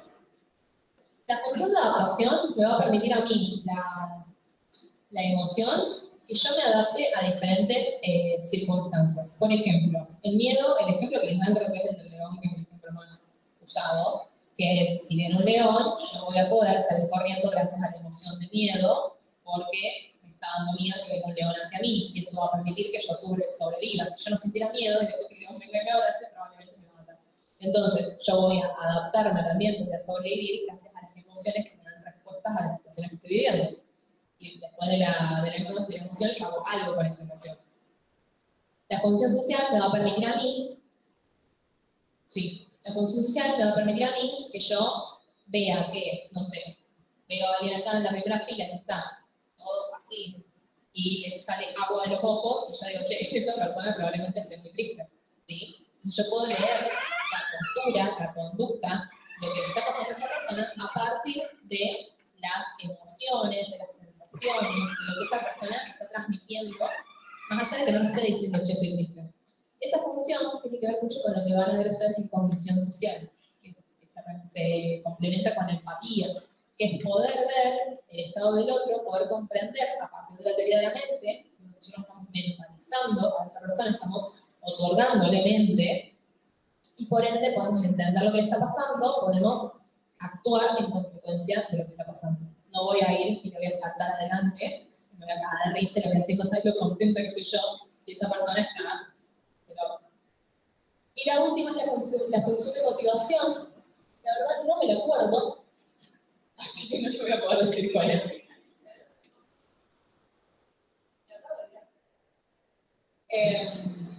No la tengo. Si alguien la quiere decir, función de motivación, ¿alguien se acuerda algo? Allá.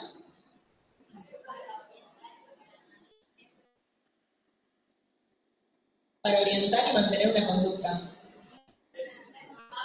Eso era. Vamos a hacer con la función de motivación, vamos a buscar las cosas que a nosotros nos generen placer y vamos a intentar evitar las cosas que nos generen displacer. Entonces, la emoción va a orientar para eso. Si sé que hay algo que a mí no me gusta, la función de motivación va a poner. O sea, eso, ¿vieron cuando me invitan a algo y no tienen ganas de ir? Y de repente es como, no tengo ni ganas de ir para allá, no sé por qué voy, por qué dije que sí, qué sé yo. Bueno, es la emoción tratando de evitarte algo que para vos va a ser placentero, porque ya sabés que va a ser placentero, ¿sí? Pasamos a emociones. Pasamos. Vamos a aprendizaje, quiero ir para allá. Vamos a aprendizaje, después si quieren vemos memoria y vemos funciones ejecutivas, pero quiero que veamos esto. ¿Qué es aprendizaje y qué no es aprendizaje? ¿Alguien puede responderme eso? ¿No? Estamos muy bien allá. Sí. Perfectamente, perfecto. Tiene que haber una experiencia y tiene que haber un mecanismo. ¿Qué pasa con el aprendizaje? Tenemos que saber que es un proceso biológico que favorece la adaptación, la supervivencia, bla, bla, bla, pero que hablamos de cambios duraderos, ¿sí? Son cambios que se mantienen. Uno aprende, por ejemplo, a andar en bicicleta y no desaprende a andar en bicicleta. Es muy probable que no suceda, ¿no? Entonces, son cambios duraderos en los mecanismos de conducta. Muchas veces, ese aprendizaje, dice, no todo cambio en los mecanismos de conducta es aprendizaje. Porque muchas veces vamos a ver interferidos, mejor dicho, por lo que es la fatiga y la maduración. Es el ejemplo que está en el libro, creo, de si vas al gimnasio y podés levantar de repente 10 kilos, pero levantaste 10 kilos hoy, más mañana quieres levantar 10 kilos de nuevo y tu cuerpo está cansado, entonces tu cuerpo no va a poder levantar 10 kilos, no es que desaprendiste, es que estás cansado. Si te cansás al otro día te vas a levantar 10 kilos, probablemente vas de nuevo. Entonces tenemos que estar atravesados y tener en cuenta esas funciones. Hay conductas que van a ser voluntarias y que originar conscientemente, por agarrar la botella, y hay conductas que van a ser involuntarias. Si me apoyo acá, me pinché, se apoyo mal. ¿Sí? Esa conducta es voluntaria. Pasamos.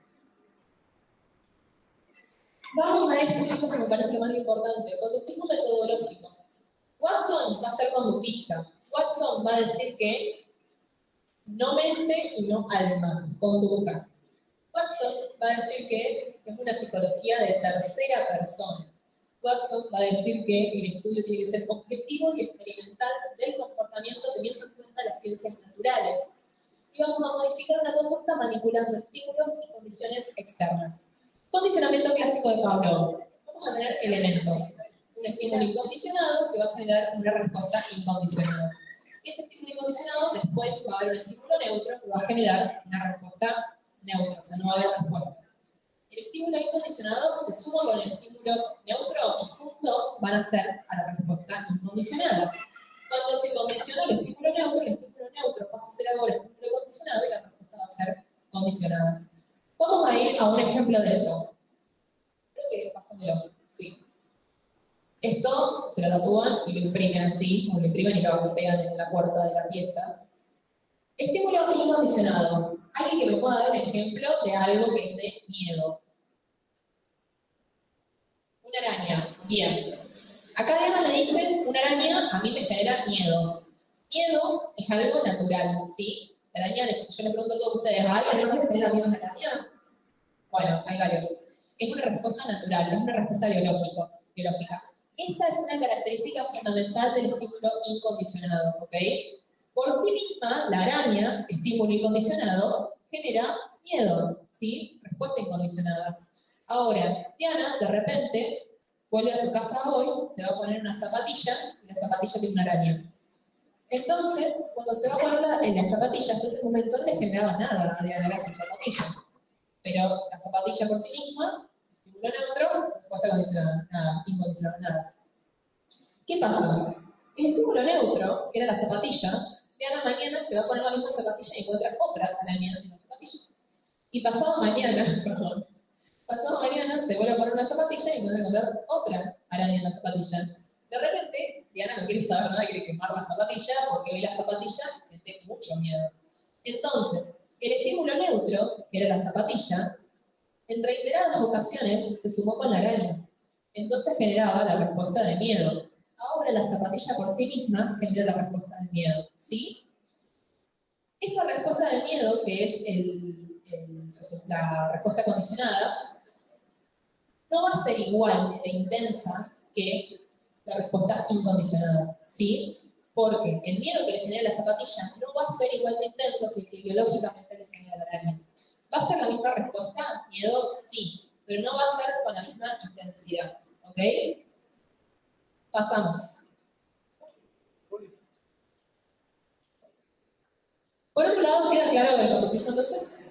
¿Quedó claro todo el condicionamiento? Vamos al conductismo radical, vamos al condicionamiento operante. Este es el que les van a tomar, chicos, con muchos ejemplos. Muchos ejemplos de esto.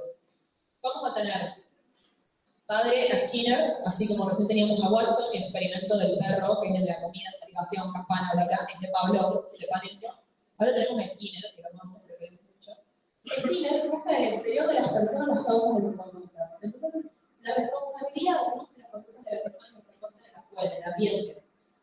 Vamos a ver entonces los reforzadores. Vamos a tener dos reforzadores, reforzador positivo y reforzador negativo.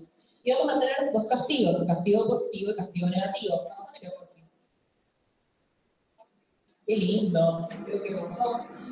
Vamos a tener, por un lado, el refuerzo positivo. Vamos a hacer un caso en el cual, primero, reforzador positivo, reforzador negativo, aumenta la tasa de respuesta. ¿Sí? Flecha para arriba en los reforzadores. En los castigos, flecha para abajo. ¿Sí? Disminuyo la respuesta. Entonces, lo que voy a buscar es que la persona deje de hacer lo que está haciendo. Con los reforzadores, quiero que la persona siga haciendo lo que está haciendo. Entonces, las dos formas de hacer que la persona siga haciendo lo que está haciendo va a ser o dándole algo que le gusta para que lo siga haciendo, o sacándole algo que no le gusta para que siga haciendo lo que está haciendo. ¿Sí? Ejemplo. Un niño joven, está en su casa y de repente lava los platos. Entonces, como lava los platos, la madre le dice, ¿sabes qué? Esta noche puedes salir. Y esta noche puedes salir es algo que al joven le gusta, ¿sí? Entonces, ¿qué va a hacer? Va a seguir lavando los platos para que lo dejen salir más seguido. Eso va a hacer que, por favor, positivo, esté dando algo que le gusta, puede salir, respuesta, sigo lavando los platos, me encanta lavar los platos. Ahora, reforzador negativo. El joven lava los platos y de eso le sacan algo que le gusta. ¿Sabes qué? No lava el baño. Lavar el baño es algo que a él no le gusta. Como lavó los platos, le dije a él no lave el baño. Ya sabe que la próxima lava los platos y probablemente lava el baño. Entonces, te están sacando algo que no le gusta, por ende va a seguir lavando los platos. ¿Sí? Simplemente para conducta. Vamos a castigos. Te doy algo que no te gusta, entonces vas a disminuir la respuesta. ¿No lavaste los platos? Bueno, vas a tener que limpiar el baño. ¿Sí? ¿Qué voy a hacer? La próxima voy a lavar los platos para no tener que limpiar el baño. ¿Sí? Si yo no lavo los platos, limpio el baño. Por ende, la conducta de no lavar los platos disminuye. No lavar los platos, te saco algo que te gusta. No jugas para la Play. Ok, tengo que lavar los platos porque si no puedo jugar la Play. Castigo negativo. ¿Qué voy a hacer? Voy a dejar de no lavar los platos. Voy a empezar a lavar los platos. ¿Ok? ¿Queda claro esto de aprendizaje? Acá es muy simple, pero después cuando lo vean en el ejemplo, cuando lo vean en el choice, con toda la emoción del momento, va a ser más complicado. Entonces, no dejen de estudiar estos cuadros para poder ubicar, mi consejo, tómenlo de reloj, en el momento del choice, en su cabeza aparece el cuadro y ubican cada cosita en cada lugar para estar seguros de qué es qué. ¿Sí? Les dan un ejemplo. Una chica ve a una araña y siente miedo. Una chica se pone una zapatilla y siente miedo porque está la araña. La chica después ve la zapatilla y siente miedo. Ustedes van a ese ejemplo y ubican en el cuadro. ¿Cuál es el estímulo incondicionado? Por más que estén pidiendo el estímulo neutro, no importa. Ubican todo en el cuadro y a partir de ahí van a estar seguros de que es qué. Porque van a tomar eso. ¿Cuál es todo esto en el condicionamiento de programación? Entrenamiento de programación. Ajá. Pasamos. ¿Qué quieren ver? No sé cómo estamos de tiempo. Bueno, bien. ¿Quieren que vayamos al preguntero? ¿Quieren que veamos algo más? ¿Allá? ¿De refuerzo negativo? Volvemos a la anterior. Es sacarte algo que no te gusta. Entonces, yo quiero que vos sigas haciendo lo que estás haciendo. Entonces, yo te digo, bueno, si vos estudiaste, por ejemplo, 4 horas hoy. ¿Estudiaste 4 horas? Bueno, no hagas la cama. Es algo que vos detestás hacer la cama de repente. No, la cama la hago yo. ¿Sí? Estoy sacando algo que no te gusta. ¿Sí? Allá. Memoria, sí, vamos a memoria. Por atrás. Atrás. Atrás. Ahí va. Otra más. Bien, otra más. ¿Qué les van a tomar de memoria? Vamos rápido a memoria. Vamos a tener 3 primeros investigadores en memoria. Ebbinghaus, Miller y Bartlett. Cada uno va a hacer investigaciones por su lado, van a hacer investigaciones específicas y van a hacer acuerdos específicos. Es un poco siempre que los estudios lo dejan de lado y por ahí se los toman. Ebbinghaus va a decir que la memoria requiere un único ejercicio que es la repetición. Ebbinghaus es el que hace el estudio de repetir sílabas sin sentido, Van, Sil, Let, Hertz, no sé qué más. Bueno, eso. Él lo que dice es, a mí me dicen, me dictan, por teléfono, che, ¿tenés para anotar? No, bueno, acordate este número. 4, 5, 9, 2, 3, 4. Y yo digo 4, 5, 9, 2, 3, 4, 4, 5, 9, 2, 3, 4, 4, 5, 9, 2, 3, 4, bueno. Estoy recordando, en este caso sílabas sin sentido, ya no quería esto que me ocurre con lógico. Pero estoy recordando sílabas, las estoy por usar, una vez que las uso, se termina, me las olvido. ¿Cuál es el descubrimiento de Ebbinghaus? ¿Cómo recordamos que olvidamos sílabas sin sentido? ¿Cómo? Perdón, no tengo trabajo. Puede ser, ¿verdad? Sí.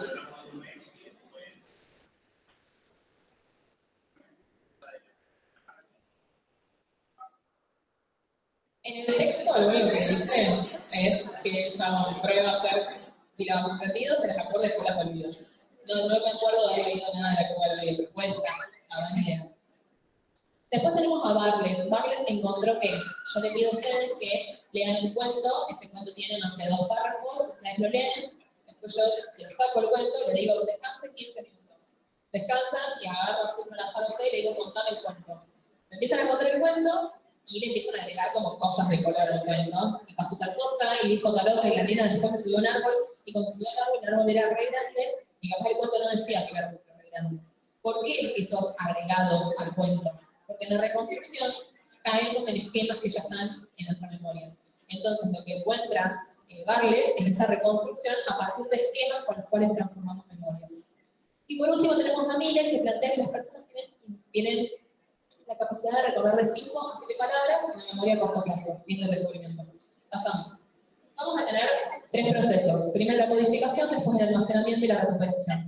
La codificación va a registrar la información a partir de los sentidos. Llega la información.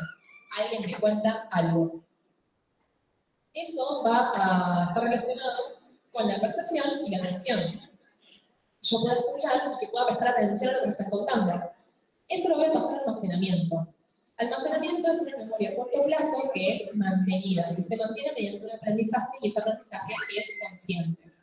Y después vamos a tener la recuperación, que es la forma en que las personas acceden a esa información que está en la memoria y puede acceder de diferentes maneras. Puede acceder por evocación o por recuerdo. Puede que yo recuerde eso porque sí, de repente si no lo y digo, ay, ese es el perfume de tal, ¿sí? Me recordó algo o puedo evocarlo yo. Que de repente estoy buscando yo el recuerdo. ¿Cómo era el nombre de? Estoy tratando de evocar. Pasamos. Esto es lo que me van a tomar. Hay 3 modelos. Modelo almacén, multi-almacén, modelo de Baden-Hitch y modelo de Tully. Modelo multi-almacén es lo único que trabaja con las memorias. Memoria a largo plazo y memoria a corto plazo. ¿Qué va a decir? Que tenemos una memoria sensorial, que va a ser la que llega a los receptores. Esa memoria puede o no pasar a memoria a corto plazo, y esa memoria a corto plazo puede o no pasar a memoria a largo plazo, dependiendo qué tanta importancia le dé yo al hecho. El modelo de Baden-Hitch, que es la memoria de trabajo, va a trabajar únicamente con memoria a corto plazo. El único modelo que trabaja las 2 memorias a largo y a corto plazo es Atkinson y Shiffrin. Baden-Hitch trabaja únicamente con corto plazo. Lo que dice Baden-Hitch es, ¿vieron la memoria a corto plazo de la que hablaba Atkinson y Shiffrin? Nosotros le vamos a decir memoria de trabajo. ¿Por qué? Porque vamos a trabajar con un ejecutivo central que va a estar dividido en un bucle fonológico y una agenda visoespacial. Juntos van a ser a este ejecutivo central. Pero el bucle fonológico va a ser esto que yo les decía, te dicto un número y de repente 3, 4, 8, 2, 3, 4, 8, 2, lo repito hasta que en un momento lo uso y me lo olvido, me sirvió para lo que tenía que usarse, memoria de trabajo, me sirvió para el trabajo, una vez que lo terminé de usar, se va. Para eso también me va a servir, por ejemplo, la agenda visoespacial, que yo, no sé si alguno de ustedes acá tiene memoria visual, pero yo, por ejemplo, para estudiar me empapelaba la carta del departamento de papelitos de colores, porque a mí el visualizar en mi cabeza, antes de rendir, el rojo, el verde, el azul, que estaba en el rojo, creo que en el rojo estaba memoria, en el verde estaba condición.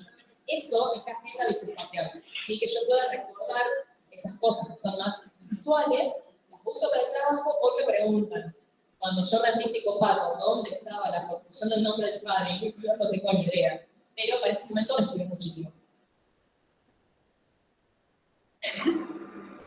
Y por último, tenemos el modelo de Turing, que son las dimensiones de memoria a largo plazo.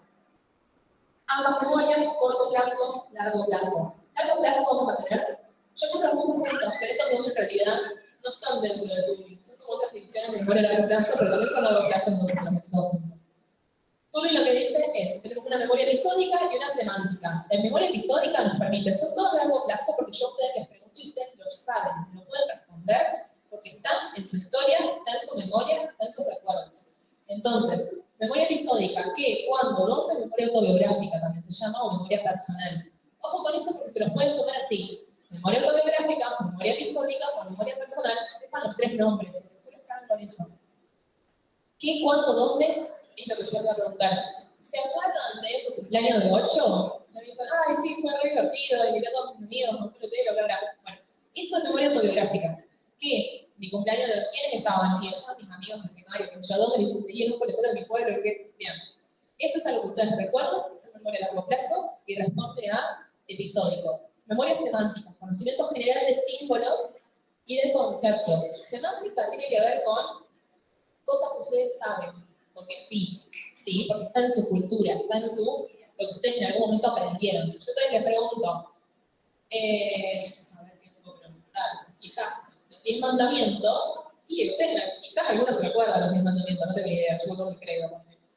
¿Alguien se acuerda de eso? ¿Por qué? Porque ustedes lo aprendieron en algún momento. Pero si yo les pregunto a ustedes, ¿qué día lo aprendiste? ¿Dónde estabas? No tenés ni idea de dónde estabas ni cuándo lo aprendiste. Simplemente es una memoria que está en ustedes y es de conocimiento general de ustedes. La memoria a largo plazo también puede ser declarativa o procedimental.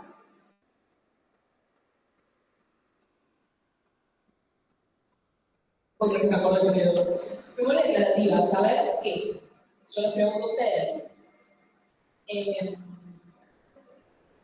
¿cómo se hace? ¿Está bien lo que digo? Saber qué y saber cómo, pero sí. El saber qué es el implícito, ¿no? Díganme si estoy de acuerdo. El saber cómo es implícito, el saber qué es bien, perfecto. El saber cómo es algo implícito, es algo que yo en algún momento aprendí, como por ejemplo, esto que decía antes de andar en bici, o por ejemplo, no sé, hacer una torta. Ustedes en algún momento quizás muchos necesitan volver a la receta, pero quizás lo presentan todos los días, llega un punto donde saben qué ingredientes lleva, más o menos lo hacen abajo porque saben cómo se hace una torta, ¿sí? No le van a poner, no sé, jamón, saben que lleva más o menos siempre lo mismo. Entonces, el saber cómo tiene que ver con eso, el saber qué es algo que, si mal no recuerdo, yo le pregunto, che, ¿sabes qué pasó tal día? Claro, es contenido. Ustedes me pueden responder el saber, el saben qué, tiene que ver con la memoria a largo plazo, está guardado en su memoria. Memoria retrospectiva y prospectiva. En la retrospectiva puedo recordar cosas del pasado. Y en la prospectiva puedo recordar cosas que voy a hacer. Por ejemplo, cosas del pasado, de lo que venimos hablando. Por ejemplo, el medio de 8. Y cosas del futuro es qué van a hacer la semana que viene. Bueno, pueden recordar qué van a hacer la semana que viene porque funciona perfectamente la memoria prospectiva. Vamos a las... Bueno, podemos tener errores de alteraciones. Los errores tienen que ver con los errores de omisión y de comisión. Y las alteraciones son algo patológico. El error de omisión no recuerdo nada. Yo te pregunto, che, ¿qué comiste ayer? ¿Sabes qué? No me acuerdo. Para hacer un hecho. No tengo ni idea. ¿Qué comiste ayer? No me acuerdo, ¿ok? Es un error de omisión. Ahora, yo daría el rima? Y es algo con C, pero Candela, no sé, Constanza. Sí, creo que es Candela. No era Candela. Pero ustedes se acordaban algo por el estilo, ¿sí? Había algo, había un recuerdo, pero ese recuerdo era erróneo. Entonces ese es el error de comisión. Las alteraciones lo que nos pueden llevar a tomar es, en cualquier, no sé, accidente o en algunas enfermedades degenerativas, como es el Alzheimer, tenemos alteraciones en la memoria. Esas alteraciones pueden ser amnesias anterógradas y amnesias retrógradas. En las amnesias anterógradas no puedo recordar cosas nuevas desde que sucedió lo que sucedió. ¿Sí? Por ejemplo, un accidente, hubo un choque y aparte de eso no puedo recordar nada nuevo. Recuerdo todo lo del pasado, pero todo lo nuevo que me está pasando desde el accidente no lo recuerdo. Mientras que en amnesia retrógrada no recuerdo lo viejo, ¿sí? Puedo recordar lo que me acabas de decir, pero no recuerdo dónde nací o quién es mi mamá, ¿sí? Bien, ¿vamos al preguntero o quieren ver algo más? Cognición social me dicen acá. ¿Alguien quiere ver cognición social? Dale la mano. Muy bien. ¿Vamos directamente al preguntero? Pobre, bueno, después me pasa eso. Después lo vemos. Escribe que te lo date cuenta. No, yo creo que después lo veo. Pasame de escribir. Vamos al preguntero.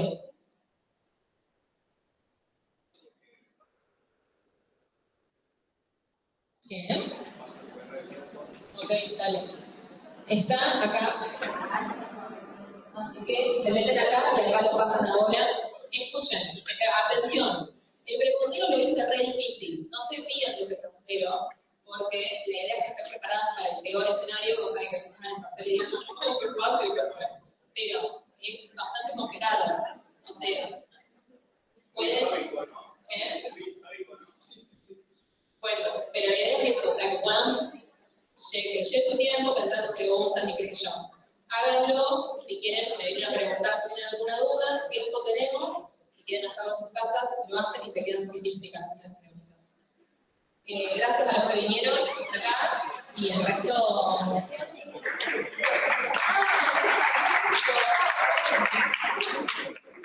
Ya lo volvé. Menos mal que tengo mi serie acá, si no yo me olvido. Pasá lo último, por la nada. Ahí están mis cosas, mis redes. Ese es mi Instagram, ese es mi TikTok. Si suena una historia porque te quedó el negro otro día, me quedó el mejor mismo. Y para la semana que viene voy a estar dando clases de intensidad para los denominados y dominados, así que cualquier cosa me escriben. Este es el chivo y éxito para los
Sí, después los chicos lo pasan. Adiós. Buenas. No, para que no ahí va.